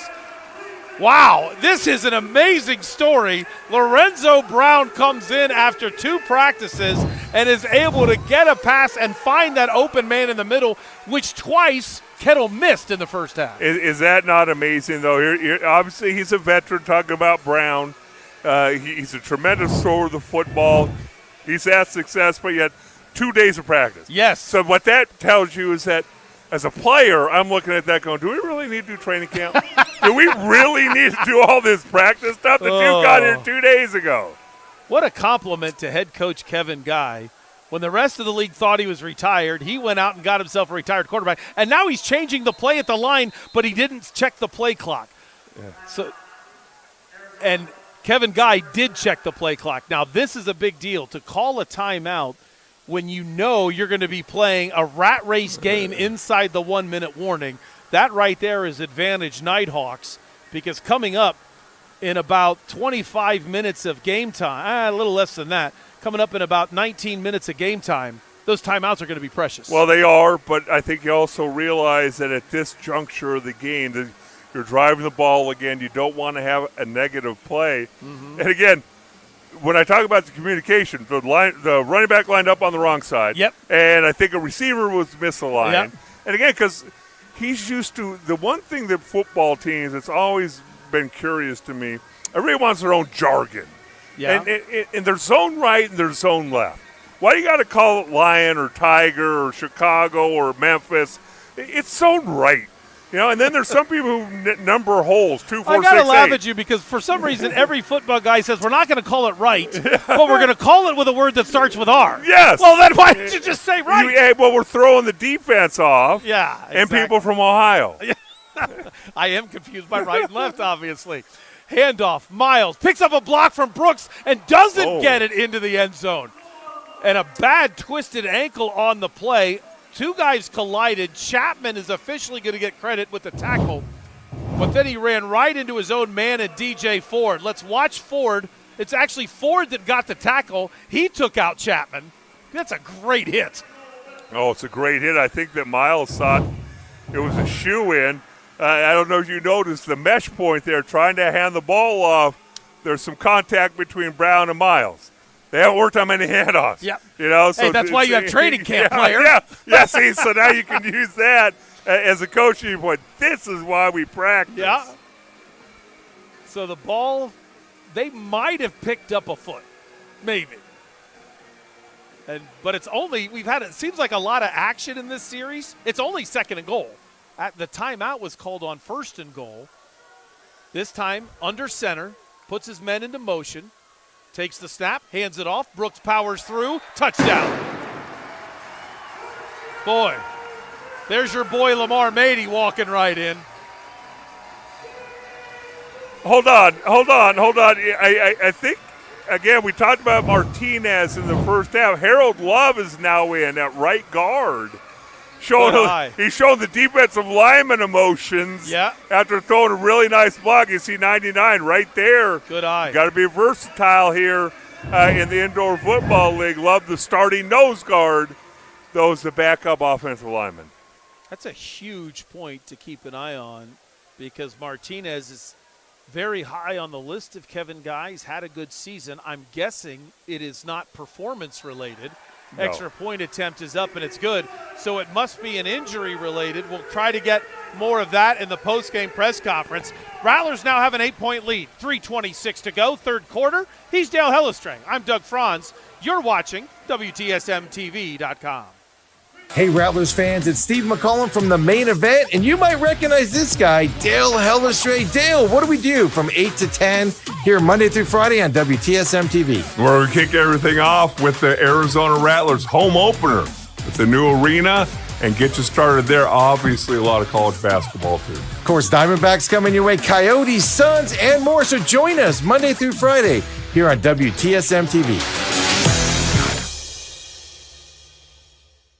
Burrito Express started with my father about 25 years ago. He got laid off and decided that he needed to do something to provide for his family. My brother and I were older teens, so literally we decided we're going to start out of his house. So we delivered menus in a square mile area, literally started delivering burritos out of our home in Mesa, Arizona. And after about a month, he said, let's do this. Went and found his first location, and believe it or not, that's how it started. We started with one location back in 1995. Now we're where we are now. Coming up on Tuesday at noon on Hanging with Coop and Jeff, Coop's back, and we'll get you ready for the start of the baseball season as the Diamondbacks look to defend their NL title. Also, we're in the Sweet 16 of March Madness. All that coming up on Hanging with Coop and Jeff on WTSMTV.com, Tuesdays at noon.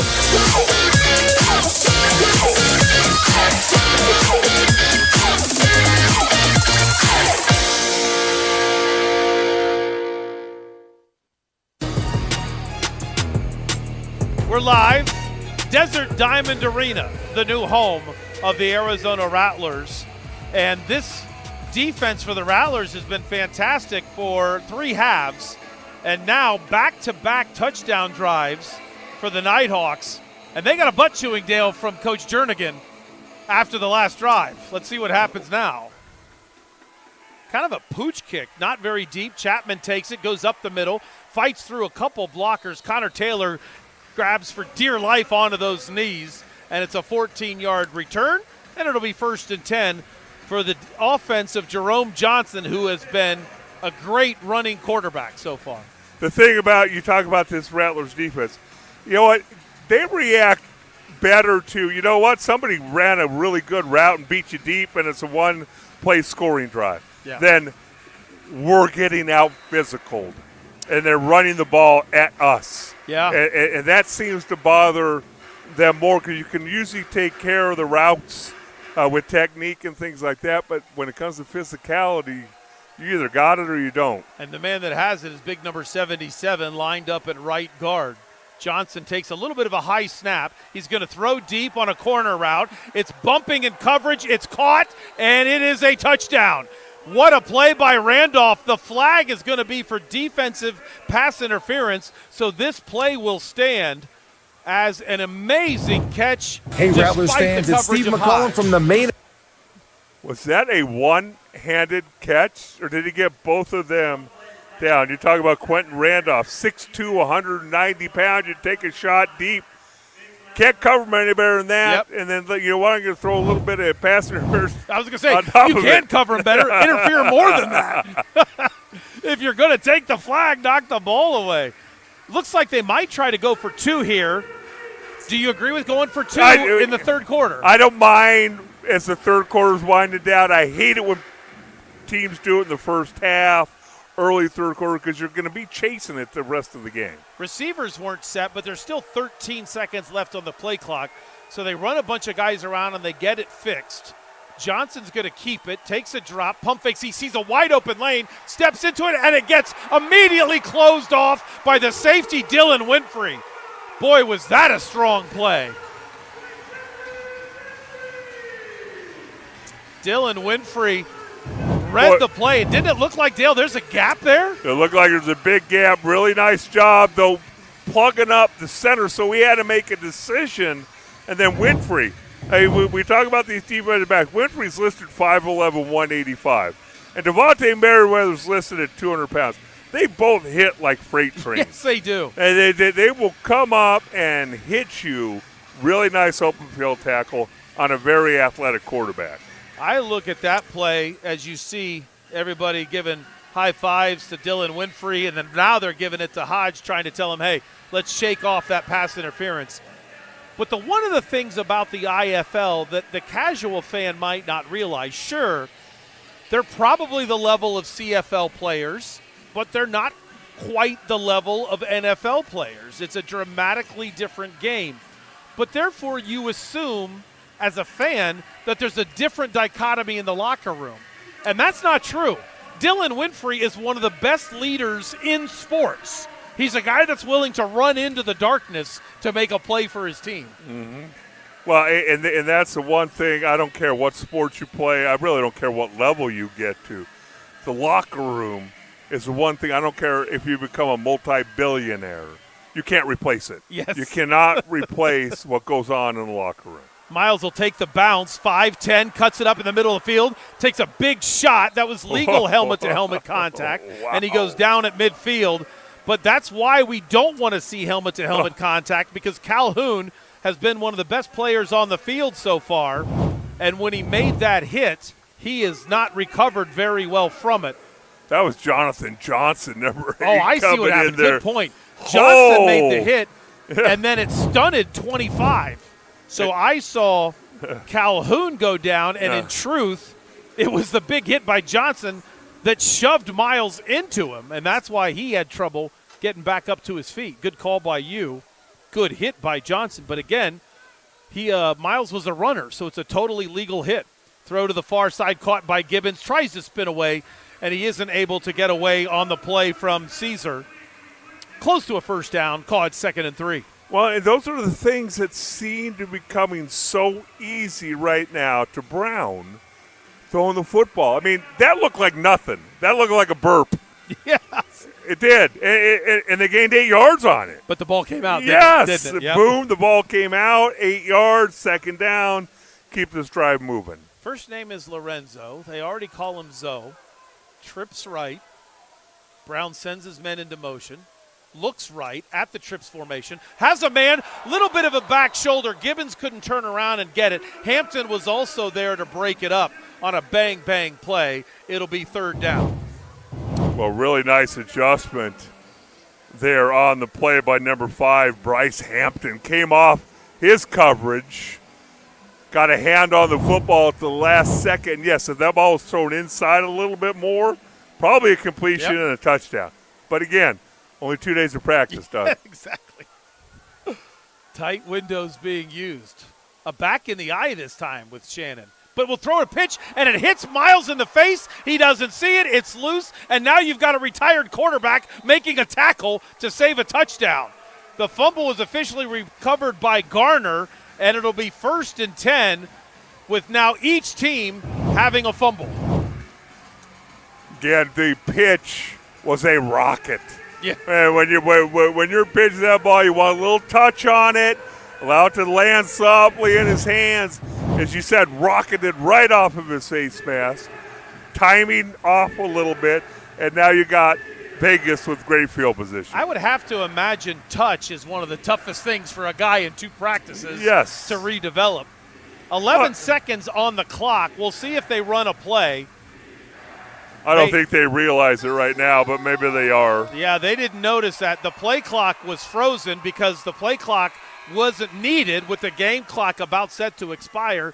Interesting when you're trailing, but you're only down by 2 and you still got an entire quarter of football to go. You can see the score on your screen. Rattlers only have a 2-point lead. We got a fun 4th quarter coming up next. This is Rattlers Television on WTSMTV.com. You came looking for a light beer, and you found gold. Modelo Oro, the light beer with a smooth, elevated taste. Perfect for those who never settle for less than they deserve. Modelo Oro, the gold standard of light beer. Hello, I'm Parker Weinthal with the Rosen Team, broker by eXp Realty. Are you a first-time home buyer? Guiding my clients through the home buying process is a passion of mine. And believe it or not, it's easier than you think. Give me a call or visit our website today. Spooner has been revolutionizing our community's experiences with physical therapy and hand therapy in the Valley since 1990. Make Spooner your first stop for your injury prevention, recovery, and treatment needs. Through specialized rehabilitation, personalized treatment plans, and functional performance trainings, our team is your team. Visit SpoonerPT.com to find one of our Valley-wide locations near you. Rattlers fans, thanks a ton for watching us right here on the home of the Rattlers, WTSMTV.com. Now, do you want more Rattlers coverage? You get it tomorrow morning. WTSMTV.com has 4 hours of local sports programming tomorrow morning with the main event from 8 to 10 and me, Doug Franz Unplugged, presented by Whirlwind Golf Club at Wild Horse Pass. Exclusive Rattlers info tomorrow morning at 6 on WTSMTV.com. There's your Arizona Sidewinders on the field, trying to get the crowd going for the fourth quarter. Some bad memories in this arena from championship games gone wrong, and trying to recreate and change everything for the regular season. The Rattlers need to do it now, and boy, would a defensive stand on a 1st and 10 from the Rattlers' 15-yard line, Dale, wouldn't that be the ticket to get this thing started? I'm sorry, I could not hear you, and I did not know you were talking to me. Well, I heard you talking about, didn't they play a championship game here and have to change things? It's been some rough championship games, but then I said, now it could be a rough fourth quarter, and wouldn't a stop be the exact way to get this thing started? Yeah, a stop to get it started. I like that. I threw in a little bit of the oxymoron there. Well, I think you're sitting there, if you're Kevin Guy and the Rattlers, you're going, they have our number right now. Yes. And they're moving the ball, and they're being able to throw the football a little bit more, which now adds a whole nother dynamic. So Johnson's got a 2-by-2 formation. He's looking right. He wants to throw a timing route. It's broken up, no flag, second down. Good play, Amari Alexander. That was great timing, too. I mean, again, I think if you're a Rattler fan, you're going, great defense. If you're a Vegas fan, you're going, Yep. Well, guess what? You saw the coaching and the players pointing right there. They wanted a flag. It could have been pass interference. I would always lean towards let him play football. One of the things that you noticed on a previous drive is a lot of 99 playing offense. Harold Love, can he bring the heat as a nose guard when he's playing both ways this half? He's kind of more doing a read and react. Johnson spins away from Taylor, and now he's got a wide open lane, cuts back against Love into the end zone, touchdown Nighthawks. Ouch. That man can fly. He can fly, and look, you come through scot-free again. You're sitting there watching this thing unfold, and now that's 2 times where you come in, and you're going to come in and touched a lot in this game. Yep. As that linebacker.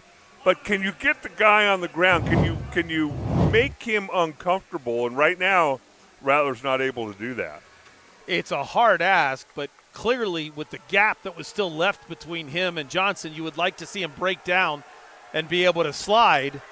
But like I said, that's easy to say with headphones on. Extra point attempt is up, and it is good. And the Nighthawks have exactly what they want, a lead. It's 42-37. We still got 13 minutes left in the fourth quarter. This is the home of the Rattlers. This is WTSMTV.com.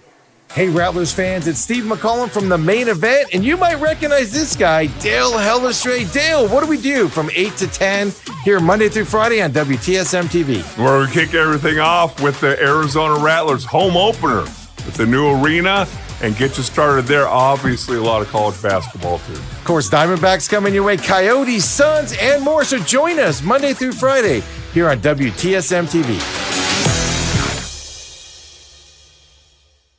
Burrito Express started with my father about 25 years ago. He got laid off and decided that he needed to do something to provide for his family. My brother and I were older teens, so literally we decided we're going to start out of his house. So we delivered menus in a square mile area, literally started delivering burritos out of our home in Mesa, Arizona. And after about a month, he said, let's do this. Went and found his first location, and believe it or not, that's how it started. We started with one location back in 1995. Now we're where we are now. Coming up on Tuesday at noon on Hanging with Coop and Jeff, Coop's back, and we'll get you ready for the start of the baseball season as the Diamondbacks look to defend their NL title. Also, we're in the Sweet 16 of March Madness. All that coming up on Hanging with Coop and Jeff on WTSMTV.com, Tuesdays at noon.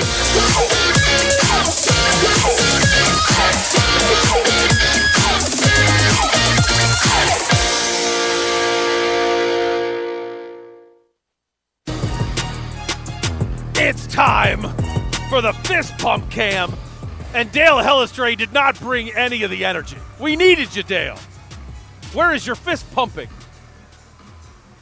I'm too old to fist pump. There we go. Look at the pumping going on. Now, anybody want to see a Jamal Miles or Gibbons run back? Miles is standing at the 10. They're going to pooch it to him. It might go out of bounds. No, he's got to make a play at the 5 with his back to the defense, and he runs up to the 15-yard line and gets smothered right there and knocked out of bounds, and it'll be 1st and 10 Rattlers. That's a fantastic kick to keep that from going out of bounds, but force Miles to turn his back. Really nice job, and the kickoff coverage team. So now the Rattlers, you've got your third quarterback that you've played and hasn't had much practice time. Now you're behind. Yeah. For the first time. How are you going to respond as a football team? Again, it seems like it might be on the lower end of scoring as we're, under 13 minutes left here in the fourth quarter. Can Brown get through this unscathed and not make any mistakes? Miles and Kobe are going to be the receivers in motion. Throw it underneath the coverage. It's caught there by Brooks. He's going to get probably about 4 yards. Call it 2nd and 6. Calhoun is the one that stepped up and made the tackle. How many times have I said his name today? And obviously when you have Brown in a quarterback, that takes away a lot of the running threat. He's not going to take off with the football very often unless absolutely necessary. But you see that short passing game opening up a little bit and ball coming out in a hurry. 12 minutes to go. My question to you is, even though we're nowhere near time to hurry up, of course they need to hurry up here. They've only got 6 seconds to snap it. I'll finish the question in a second. Brown to throw. Got an open receiver in Houston on the far side. He tries to spin away from the tackle. Can't quite do it, as stepping up was Hausman. But it's going to be very close to a first down, and it is, so 1st and 10. But when it's time to go hurry up, do most quarterbacks do better as new quarterbacks in the hurry up, or are they more handcuffed? Well, I think that it's probably better because you're flying by the seat of your pants a lot. Okay. And again, a lot of it, yes, you go through 2-minute drills, 1-minute drills in practice, but most quarterbacks, especially experienced ones, fly by the seat of their pants just as well as they do with planning. So advantage Rattlers. Hopefully we don't get there. Hopefully Arizona has a lead at that moment. They don't need it. Brown to throw. Overthrows Gibbons, and that'll be an incomplete pass, 2nd and 10. You see the crowd going crazy there. For those of you that don't know, in the IFL, you get to keep the ball. Go crazy.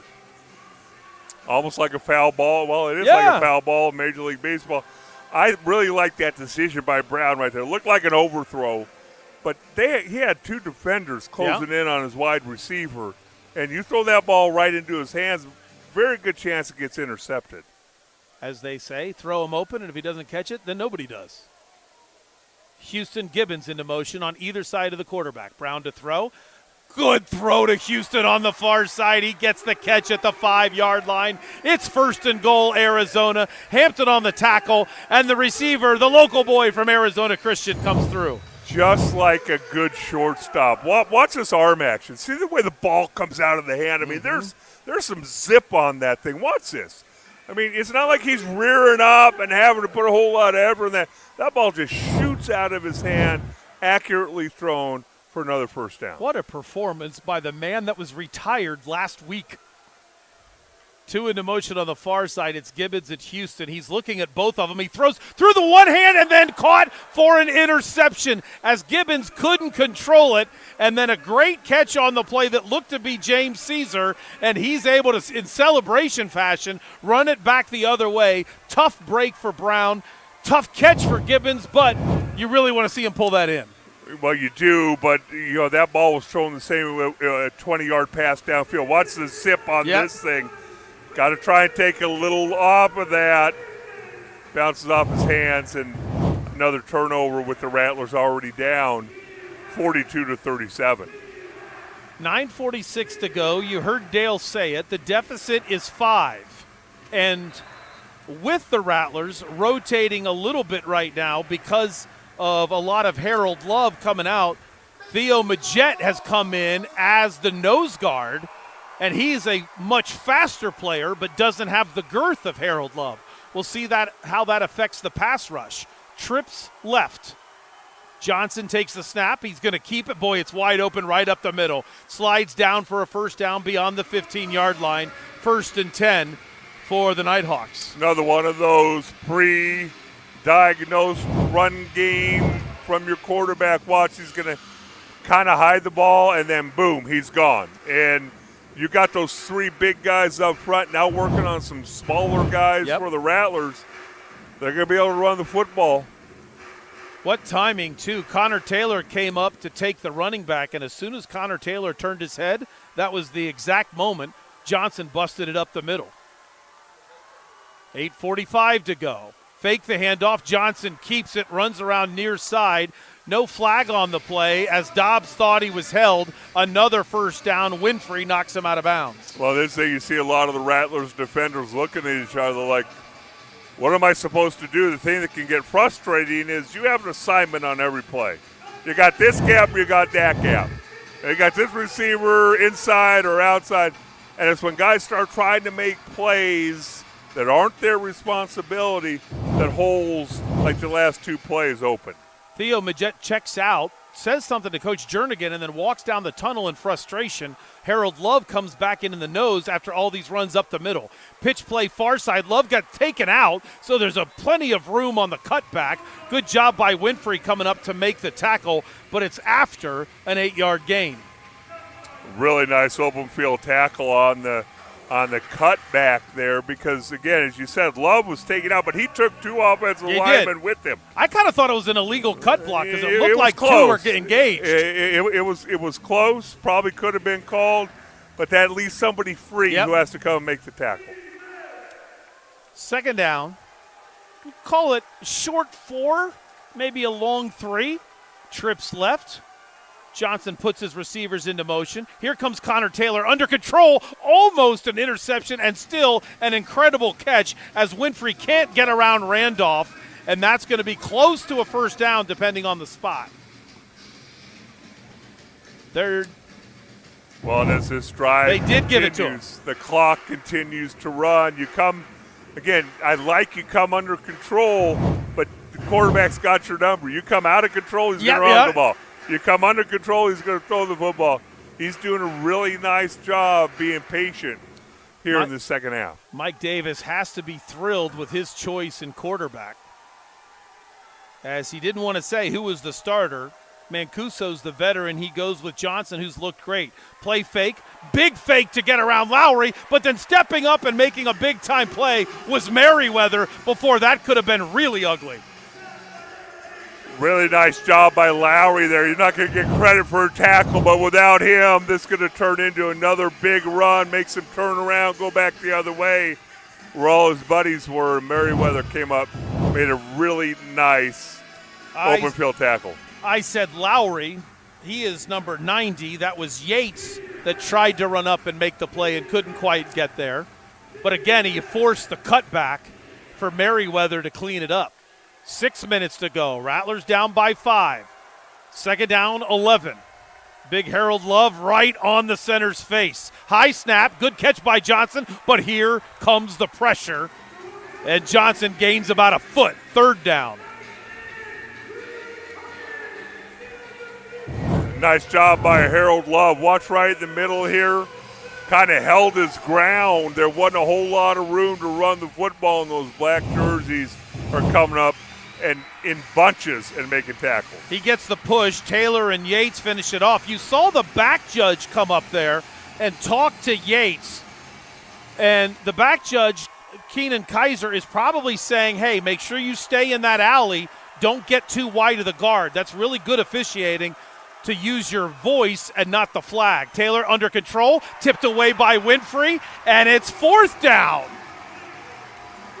Winfrey's on fire right now. Really, really nice job there, getting your hand on the football, knocking it loose. In one of those situations, if you kick a field goal here, if you're Vegas, it's 45-37, still a one-score game. Yep. And it looks like that's what they're going to do as they bring the kicking team on. It's the backup quarterback. Mancuso is the holder. They were kind of late to come out. Still plenty of time on the play clock, but it is dwindling with 12 seconds to go. You can see the play clock on your screen right under where it says 4th and 11. False start? Possibly. Love made contact. The catch is, did they see movement from Woodruff first? Woodruff flinched just slightly. Well, the center looked like he double clutched. Well, look at the professional long snapper calling a snap infraction from 800 feet away. I think he did an unusual move because his guy, if you watch this, his guy's move. He got his own guy to false start. Back it up 5 yards. Now spot the kick in the dead center of the field, right from the snake hit. You talk about being in the snake pit, right from the snake's head. He's going to kick it from the 25, add 8 yards. It's a 33-yard attempt. Rattlers by 5. Will it remain that, or do we have a kickoff with an 8-point deficit? Kick is up, and it's pushed to the near side. It is no good. And the Arizona defense is able to hold after the tough interception. When we come back, it's 1st and 10. Rattlers football right there, dead smack in the middle of the field. This is your Arizona Rattlers on WTSMTV.com.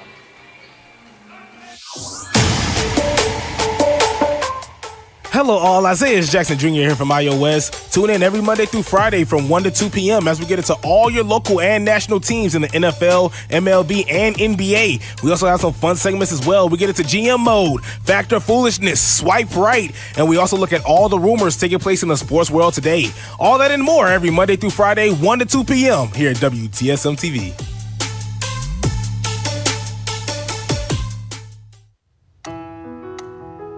Honor is a steady rhythm, a beat that inspires remarkable medical professionals to work with passion and purpose. A tireless dedication to the lives we serve is what drives all of us at Honor Health. A shared focus on doing what we love. Honor Health. Honor above all. I'm Dr. Pamela Lund, Director of Sports and Orthopedic Imaging at Simon Med Imaging. I've been reading sports MRI studies for patients and athletes at all levels for over 20 years. When you're injured, an accurate diagnosis can mean the difference between chronic pain or pain-free enjoyment of your life and sports activities. At Simon Med, we treat you just like all of our elite athletes, with state-of-the-art equipment, precise interpretation, and compassion. That's just part of the 9,000 people that are here tonight.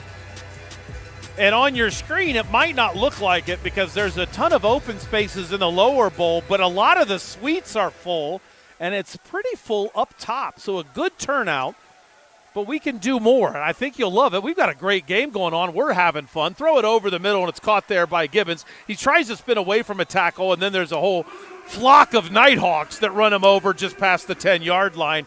Full credit to Chapman for the original hit. And keep an eye now. We're under 4 minutes on the clock. Watch how quick this clock gets down to 1 minute here in the fourth quarter. Gibbons got a little twisted there. Yeah, he's holding that left knee just a little bit. Let's hope he's okay.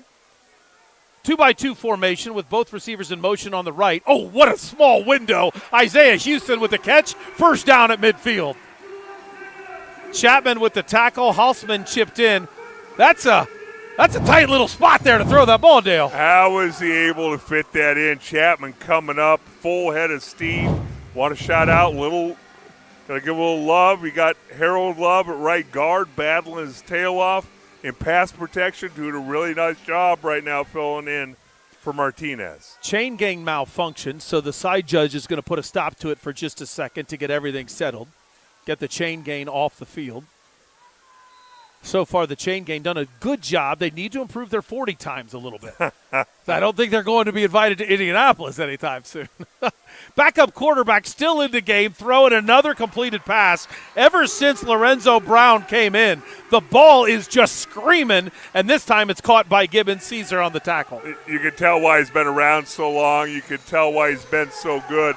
Throws a really nice spiral. Doesn't put a whole lot of effort in throwing the football, and the ball is just coming out on a dime. You can see Kettle's a little young, so there's that half a second.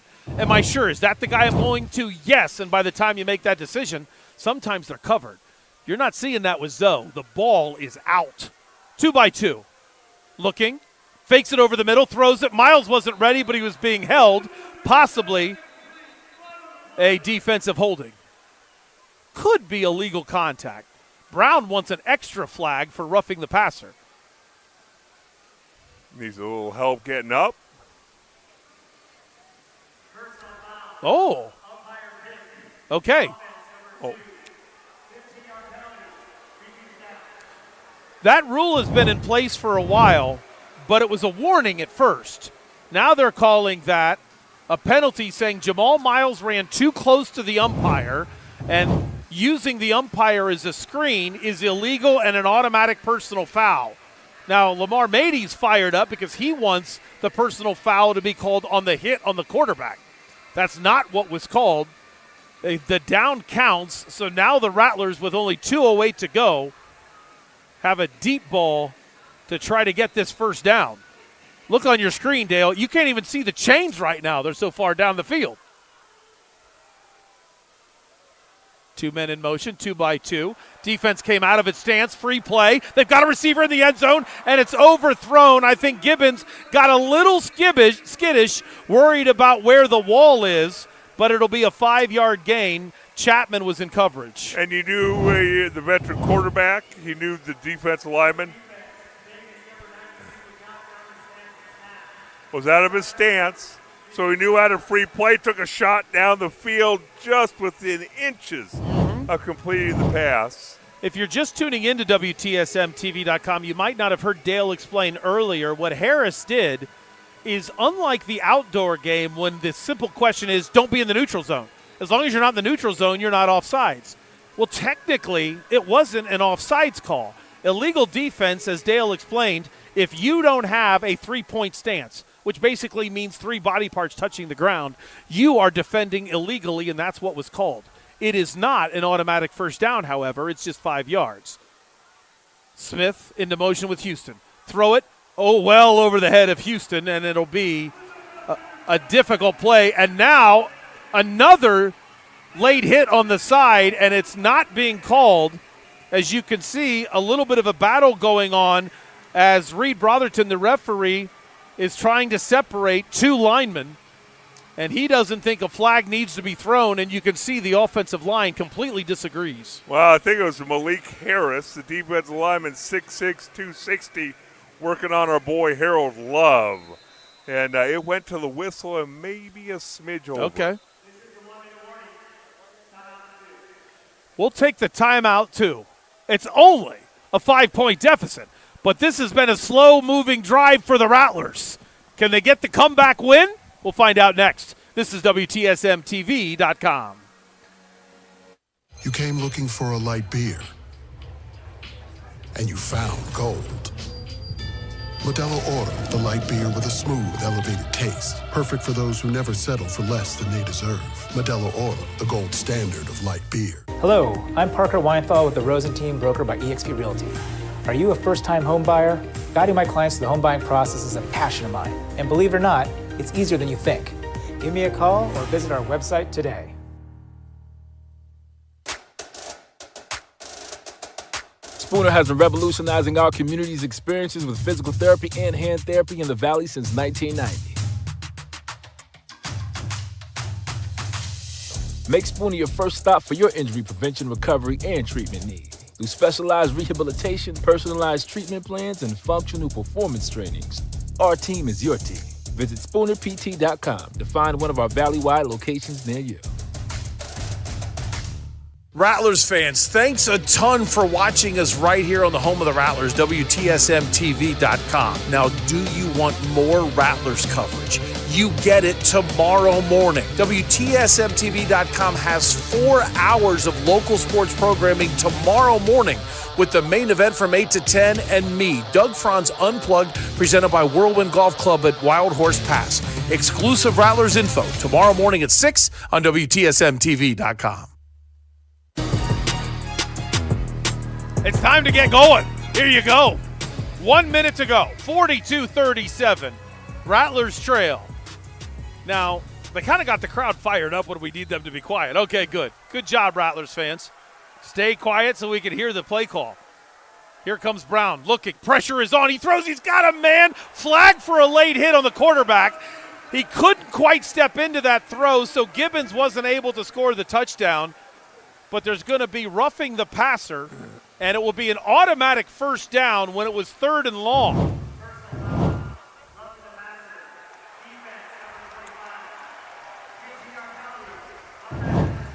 Penalty is on Calhoun, but Dale, did you see a dropping of the head? Because the hit looked clean unless it was helmet to helmet. Well, what's always interesting is I do honestly believe no matter what league you're in, different quarterbacks get different calls. I think if you're an older veteran guy that's earned your stripes, you're more apt to get that call than, say, if we were sitting out here and that was Kettle stepping into that throw. Watching the replay, I couldn't quite see if it was true helmet to helmet. That's an automatic call if it's helmet to helmet because the quarterback is a protected player. Let's see what Brown can do here now with a fresh set of downs. Trips left. He's looking left. He's throwing right, and he's got a touchdown. What a catch by Gibbons. He's being spun down by Hossman, thrown into the wall, and gives the Rattlers the lead anyway.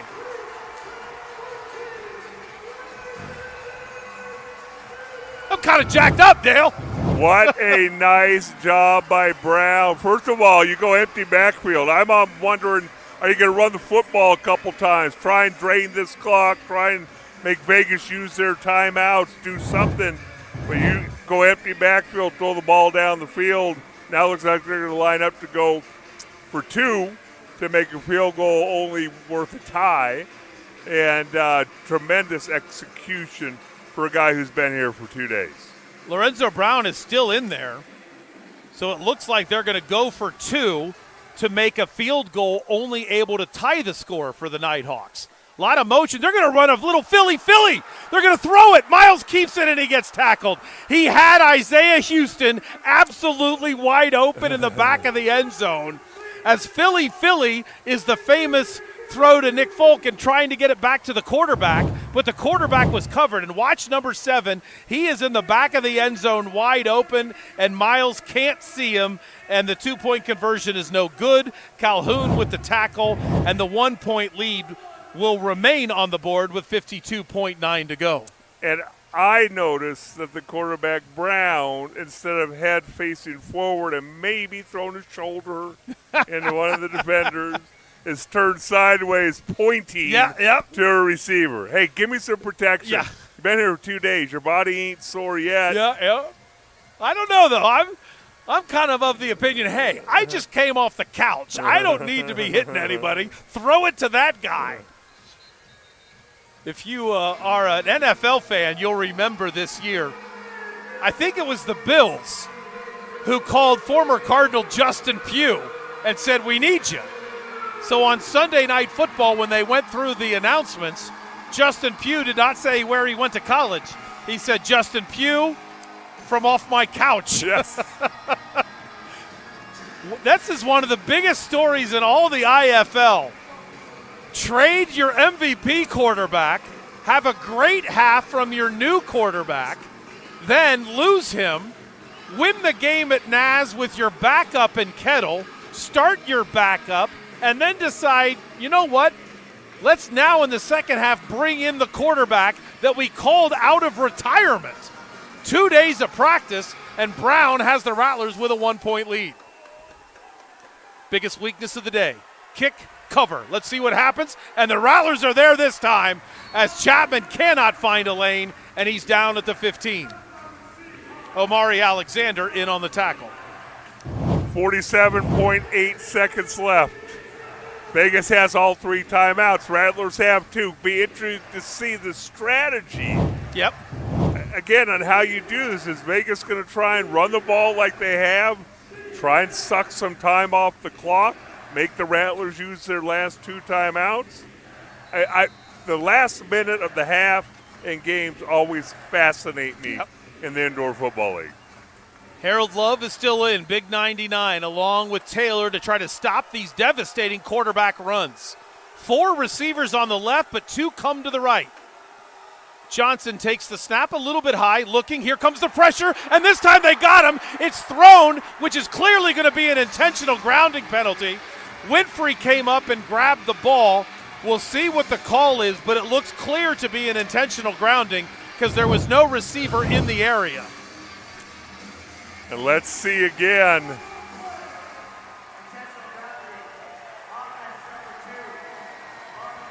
No receiver in your picture right there, and the referee, after talking with the side judge, drops the laundry. That's a loss of down. We got 2nd and long, Dale. The way Connor Taylor is rushing now versus the way he was in the first half, completely different.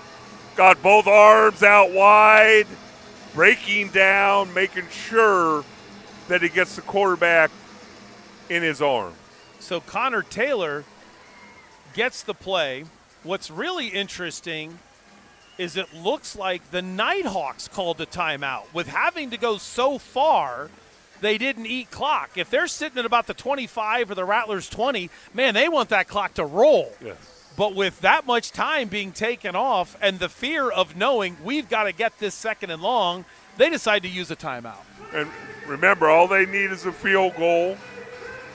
With this 40.5 seconds left, the rules completely change. We'll talk about those throughout the season. Last minute, you touch the dashboard with the ball, clock stops. Incomplete pass, the clock will stop. The kicker has missed a couple, but not because of length, so distance isn't a problem. Johnson to throw, a little bit of a wheel route. He's got his man at midfield, caught there by Randolph, and that's going to be good enough for a first down, so much for the talk of 2nd and long. And the clock stops while they move the chains. Both Guy and the coaching staff from Vegas will eyeball each other. Somebody call a timeout here, or is the clock going to start again? Chains are set. They now wind the clock. 19 on the play clock, 29 on the game clock. Coach Guy does not call a timeout. Trips right, they throw it underneath. It's caught by Holly. He goes down shy of the sticks. Dobbs with the tackle. Clock runs 18 seconds. Coach Guy not calling timeout. Hurry up offense for the Nighthawks. Vegas cannot be playing for a field goal. Now they're suddenly running out. There's the offensive coordinator hurt his chin to call timeout. That was very strange.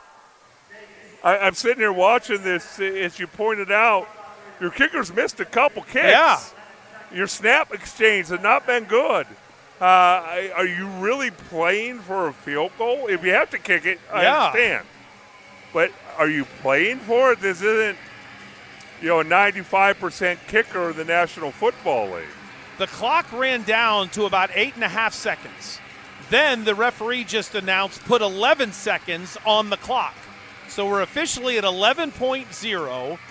And, to your point, that was complete clock mismanagement by the coaching staff, because if you want to run clock, call timeout and kick a field goal, I guess. But if you don't, why didn't you call timeout much sooner in that play clock? You could have called it with 20, 21.2 seconds left. You knew the clock was going to stop on the first down, but then restart when the chains were set. So that's second first down game right jitters now. there. Second down right now. If you don't score, you maybe have 2 plays in you. Okay. See what they do. Trips left. There was motion on the line, no flag. Johnson wants to throw. He throws underneath, and it's dropped by Holly. 3rd down, 7.2 to go. Lowry stretched out and put on the pressure. How about Lowry dropping into coverage? You like your big guys out there right now? No comment from Dale. Well, you're trying to give the quarterback different looks if you're Arizona. But, if it's me right now, I'm bringing the heat. Yeah. And I know this clock is running down again. They haven't called the play. Are they going to waste a timeout on a dead clock? This is a Nighthawks meltdown. 5 seconds on that play clock. 3 seconds, 2 seconds, 1 second. They get it off, but the receivers were nowhere near the line of scrimmage. He's going to throw it near side. It's out of bounds, and there's only 3.5 remaining. Omari Alexander with the lockdown coverage. I still think, even if Vegas makes this field goal and wins the game, you look at the way this last drive was handled, and you've got to add a lot of question marks. Yes. If you're this Vegas coaching staff and if you're head coach Mike Davis, just the way you handle the time, 3 timeouts, all those things on this last drive, down 1 point. Rattlers have 2 timeouts, and he's staring down the referee. Watch Kevin Guy on the upper left of your screen. He's Kevin's waiting. gonna call a timeout. He's waiting. He's coming in. And he is calling the timeout, and he just got it in front. There was a flag. If Kevin Guy would not have called timeout, it would have been a delay of game. The back judge threw his flag for delay of game. So here's the question. Is it a 5-yard penalty, or is it timeout Rattlers? Well, my biggest question is, did that go through? I don't think that went through the uprights. I think he missed it to my right. Yeah. Maybe your left. But I think he missed it. So no penalty for the delay of game. Rattlers will get their timeout, and we'll try this again. And I tell you what, every kicker in the world, a lot of people think freezing the kicker works.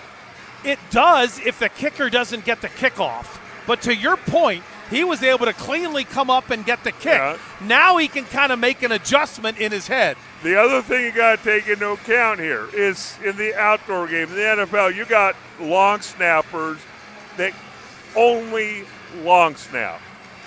Here you got big number 77. You got Mallory snapping for the extra point. He's already had a couple shaky ones. Yep. It's going to be going through his head right now. Is the operation going to be clean? 99% chance this is the last play of the game. Rattlers by a point. If it's good, the Nighthawks are 1-0 on the season. If he misses, the Rattlers will be 2-0 and squarely in first place. Good snap, good hold. The kick is up, and it is good. And that is the end of the game as time expired while the ball was in flight, and the Arizona Rattlers lose by 2, 45-43.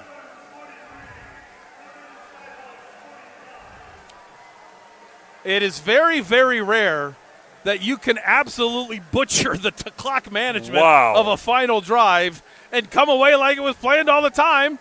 And the Nighthawks, what a huge win for a last-place team last year to come into the Snake Pit and get their first win of the season. You know what? They found a way. And at the end of the day, in this league, you play a lot of football games. You got to find a way to win those games. This is not going to go down as an artistic, wonderful masterpiece, but it's still going to count as one victory. And the Rattlers, for all their success, seem to struggle a little bit early in the season, and this is a classic case. I know you're down to your second, third quarterback, but you had every chance to win this football game. Obviously, the number one thing that I think is going to be a focus for this Rattlers team, back-to-back games in which quarterback keepers have been extremely devastating. Now, let's not take away something from the quarterback Johnson. He's going to be a handful for every team in this league, but at the same time, since we're focused on the Arizona Rattlers, that's a clear weakness that other teams are probably going to try to exploit. Well, again, you see all the problems that you have. Well, I think they fixed the kickoff return problem.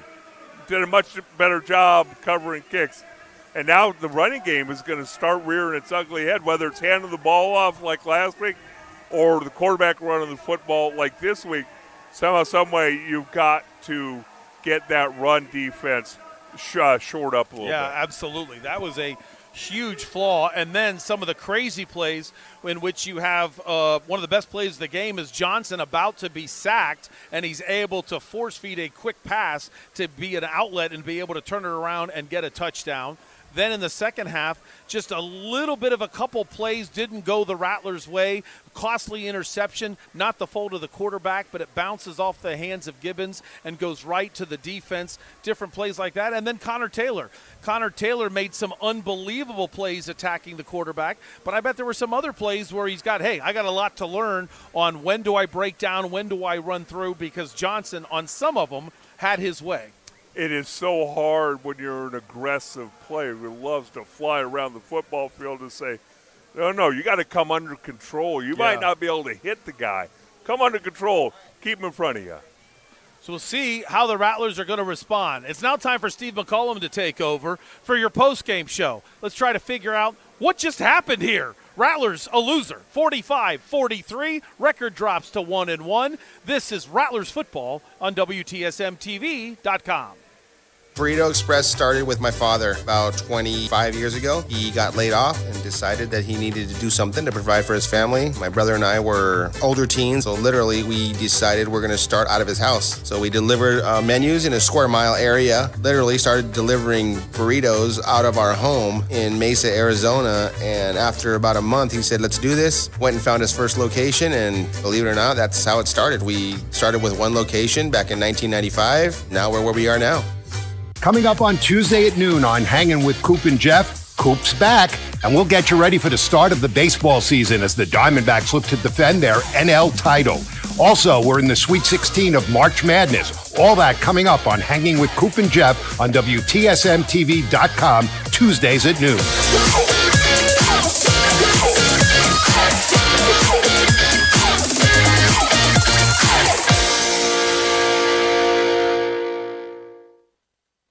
This is Whirlwind Golf Club at Wild Horse Pass. A severe test of will for those ready to meet the challenge. Where the oasis attacks the desert. Where ruggedness shares the same stage as beauty in spectacular glory. Yet fairness meets fun for players of all skill levels. This is Whirlwind Golf Club at Wild Horse Pass. Feel the excitement. Feel the energy. Feel the spirit of the wind. This is Whirlwind Golf Club at Wild Horse Pass. Spooner has been revolutionizing our community's experiences with physical therapy and hand therapy in the Valley since 1990. Make Spooner your first stop for your injury prevention, recovery, and treatment needs. Through specialized rehabilitation, personalized treatment plans, and functional performance trainings, our team is your team. Visit SpoonerPT.com to find one of our Valley-wide locations near you. I'm Dr. Pamela Lund, Director of Sports and Orthopedic Imaging at Simon Med Imaging. I've been reading sports MRI studies for patients and athletes at all levels for over 20 years. When you're injured, an accurate diagnosis can mean the difference between chronic pain or pain-free enjoyment of your life and sports activities. At Simon Med, we treat you just like all of our elite athletes, with state-of-the-art equipment, precise interpretation, and compassion.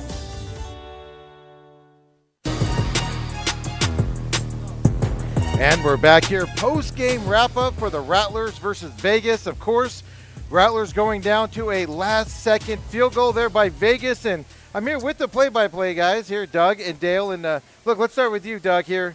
You know, as you said, the management at the end of that game, quite frankly, quarterback switch, kind of put a little bit of Q in there. What were your thoughts on that?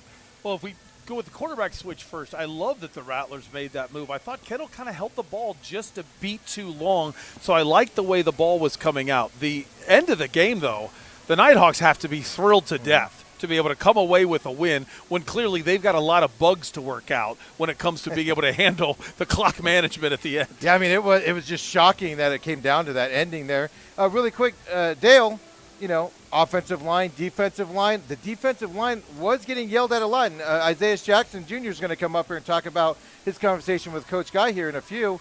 But your thoughts on the defense and offensive line, especially late in that game? Well, I think it doesn't happen much with the Rattlers, but they physically got beat tonight. There were some gargantuan holes to run through. And I know the quarterback is very athletic and he presents problems, but it was just the quarterback. Yeah. One like quarterback, running back, wide receiver, all giving us a hard time.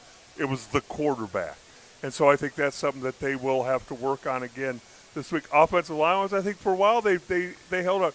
Martinez going out, that's a problem. Could be a question mark because obviously the next guy up, it's not going to be Harold Love, but you only dress 3 offensive linemen. It was Harold Love today, though. And you're rolling the dice. and I thought Harold Love handled himself pretty darn good going both ways. Did you? Okay, I was going to ask that next because, I was down there right next to the field when Love went in, and he was very vocal. He was in both the offensive and defensive huddle. I mean, we got a true leader here for the Rattlers with number 99. If you've ever been around Harold Love, he's one of the top 5 funniest guys you've ever met. He really is, pardon the pun, full of love all the time, except when the helmet comes on. Then he's an animal, which is why that was such a big deal, the point that Dale made, because now you're losing the pressure that he provides as a nose guard because there's no way you can do a great job applying pressure up the middle while you're playing guard as well. So that's going to take a fatigue factor, and I thought, to Dale's point, the defensive line for the Rattlers always provides a ton of pressure. Yeah. Not tonight. Not tonight. Right. But what are you guys' thoughts on the secondary really quick? I mean, they were at times they were in there, and sometimes they weren't. Dale, I didn't have a big issue with the secondary, but the issue was stopping Johnson to me. Yeah, I do not think that they got beat because of their secondary. They got beat because they got out physical, and then I think Vegas will look back on this and go, we got lucky on that last drive. Yeah. We got the highlight package or sometimes low light package here of the Rattlers game tonight.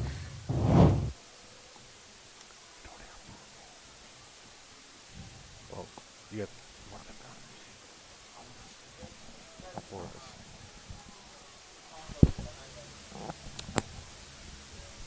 what I'm seeing from the highlights, I'm looking at this play from Jamal Miles that he was able to get the cut back inside and Houston with the block.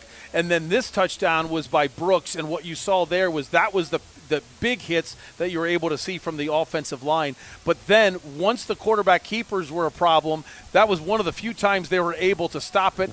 Big intentional grounding, but what happened right after that? A big first down after the intentional grounding, and the Rattlers weren't able to hold it together. Yeah, I mean, it was, as you see there in the highlight package, the defense got pressure on the Vegas quarterback. But at the same time, and joining us here, of course, Isaiah Jackson Jr., third member of the broadcasting team, sideline reporter. Izzy, end of the game there, you were down there. What was happening? Was it fun? I can be honest with you guys. Was it fun at all? I mean, and it seemed like the Rattlers, they tried to match the physicality of the Nighthawks as well, but they just got frustrated. They tried to beat them outside of football, outside of the field, and they just tempers flared, and they got out of the game. That is something, Dale, that you don't see with the Rattlers a lot. Tempers flaring, losing control of the game, kind of like you saw today. Well, and I pointed out during the game, I've never been intimidated by a guy who pushes me after the whistle. All right, that's never done anything to me, and all it can do is cost your team.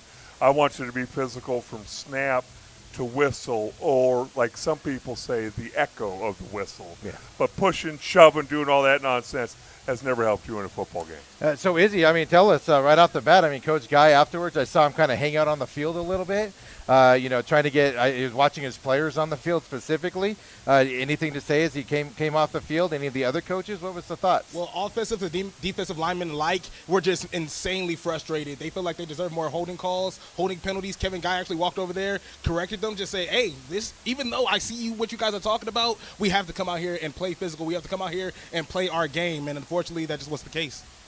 So, Lorenzo Brown switched at halftime. Thoughts on the sideline, really quick? Oh, really, really upset with Kettle. Really upset with Kettle after that first half.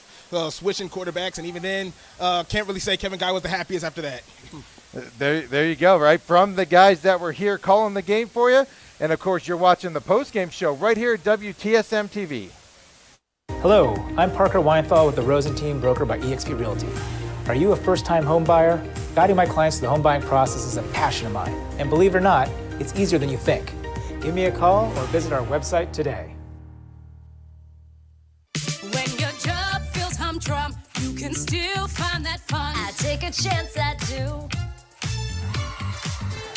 Or you spend the whole day working that 5-game parlay. I'll take Philly +2.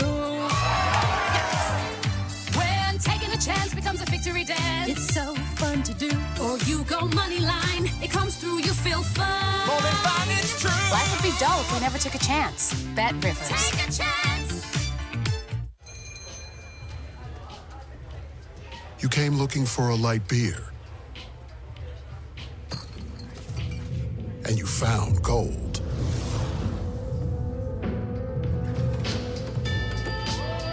Modelo Oro. The light beer with a smooth, elevated taste and a clean, crisp finish. Perfect for those who never settle for less than they deserve. Modelo Oro, the gold standard of light beer. Honor is a steady rhythm, a beat that inspires remarkable medical professionals to work with passion and purpose. A tireless dedication to the lives we serve is what drives all of us at Honor Health. A shared focus on doing what we love. Honor Health. Honor above all. Hey, Rattlers fans, it's Steve McCollum from the Main Event, and you might recognize this guy, Dale Hellestrade. Dale, what do we do from 8 to 10 here Monday through Friday on WTSM TV? Where we kick everything off with the Arizona Rattlers home opener with the new arena and get you started there. Obviously, a lot of college basketball, too. Of course, Diamondbacks coming your way, Coyotes, Suns, and more. So join us Monday through Friday here on WTSM TV. Rosati Sports Pub in Chandler. It's on Ray and McQueen. Sounds like a sports bar. What's the difference? You walk in and they actually have games on TV with the sound on. How many times do you walk into a supposed sports bar and they've got loud music on or somebody playing live or some kind of trivia game going on and you're there to watch the game? If you're like me, a simple guy, give me my pizza, give me my wings, give me my cold beer, and make sure I can hear the Suns and D-backs, then you want Rosati Sports Pub in Chandler. All members of the Unplugged Army, welcome. Rosati Sports Pub. Give me the game. Hi, it's Parker Weinthal again with eXp Realty. Not only do I help first-time home buyers, but I also work with those looking for second homes, vacation homes, and even investment properties. Give me a call or visit our website today. And we're back here to the post game, of course, here on WTSM TV at the Rattlers, where they go down tonight with the last-second field goal there by Vegas. 1-1 on the season for the Rattlers after winning at Northern Arizona last week. Guys, this week coming up, they go to Bay Area, defending champions. Now, they don't have their quarterback from last year. He's here. He's injured, but he's here. At least, Doug, what do you see for next week going to Bay Area? Another season-opening game for their opponent up there in the Bay Area. Strangest stat in the world is exactly what you just gave. 3 straight games in which the Rattlers were the season opener for the other team. Mm-hmm. Specifically to your quarterback, the way I just asked for a scouting report, and I'm getting a little bit of one right now from Bay Area, so I'll give it to you in a second. But the thing I want to see is what is Brown able to do after a week of practice. Mm-hmm. I'm not as concerned about them as I am about 2 things: stopping any quarterback run from them and seeing Brown with a week of practice. I mean, Brown today, his ball, he releases the ball so fast out there. Little bit inaccurate at times, at least down where I was down at the field level. Izzy, what do you see? Yeah, a little inaccurate, just uncomfortable, just looking uncomfortable out down there. So if they could just, and also having short-term memory, I feel like that was one of the biggest key points here. As soon as there was a mistake on the Rattlers side, they dwelled on it for a long period of time. So short-term memory has to be the way, especially for these quarterbacks here. So you were down there on the field. You saw the team. What are they going to work on this week getting ready for Bay Area in your mind? Oh, man, well, just communication. Just communication outright, because even when they would go back to the bench, then they would have to have a talk with Kevin Guy, Harold Love, and Lamar and Maddie. I mean, both of them, they had the most intense conversation, holding hands on top of that. Really? You know, it was constructive, but at the end of the day, they're yelling at each other, they're screaming. You want that intensity, so hopefully they can bring that over to the next game. Dale, they're going up to the defending champions up there. Obviously, a lot of changes up there, but you talked about physicality in this game and losing that battle. How do you get that back in a week before you go on the road to another team that you have nothing about this year? Well, I tell you what, you look at the Rattlers, I have no doubt that they will talk and figure out the physicality part of it. That's the calling card of Kevin Guy. I'm going to be fascinated to see what happens at quarterback. Do you stay with Brown? Do you go back to Kettle? Because then you got to bye a week the following week. So how are you going to handle the quarterback situation? Obviously, Brown in the second half, they looked much crisper, more smooth, and all that. But they didn't score enough. No, yeah. They didn't finish drives, and they had some turnovers. I would say rusty for Brown, to be honest with you, coming in to the second half. But you said you have a little bit of scouting report. You reached out. I saw what it said. What did it say? Well, I didn't see what it said yet, so good job by you. What it says is, here's a little bit of a fear. Bay Area is probably going to look at getting a good running quarterback. So that's, with back-to-back games, that's clearly the blueprint. And one of the interesting things, who knows if he was really into this, but the head coach of the Nighthawks told me last night he wasn't going to name a starting quarterback until after the morning, meaning this morning. Yeah. So everybody thought it was going to be Mancuso. I believe Kevin Guy even prepared for Mancuso, who's a little bit more of a standing quarterback, a little bit more of a statue quarterback. He's an athlete, but a little more of a standing quarterback and a drop back guy. The interesting thing here is I wonder after the Naz game, that led to the decision by Coach Mike to say, you know what? Let's go ahead and get the running Johnson a shot, and now I know Bay Area is going to do the same thing. Yeah, I mean, you saw, I don't know how it looked up here, gentlemen, but down on the field, I know Izzy saw this as well. Holes opened up quickly that the quarterbacks were able to get into and run and pick up big yardage. Right. So it's obviously going to be on the scouting report. And unfortunately, the Rattlers don't have a scouting report. So after Bay Area, then it'll be a bye week. We're back here, April 14th on a Sunday. 3 p.m. kickoff again right here at WTSM TV, so make sure you join us here from Desert Diamond Arena. Thank you for catching us here at WTSM TV. Join us all week long on all of our shows. We're going to have a blast.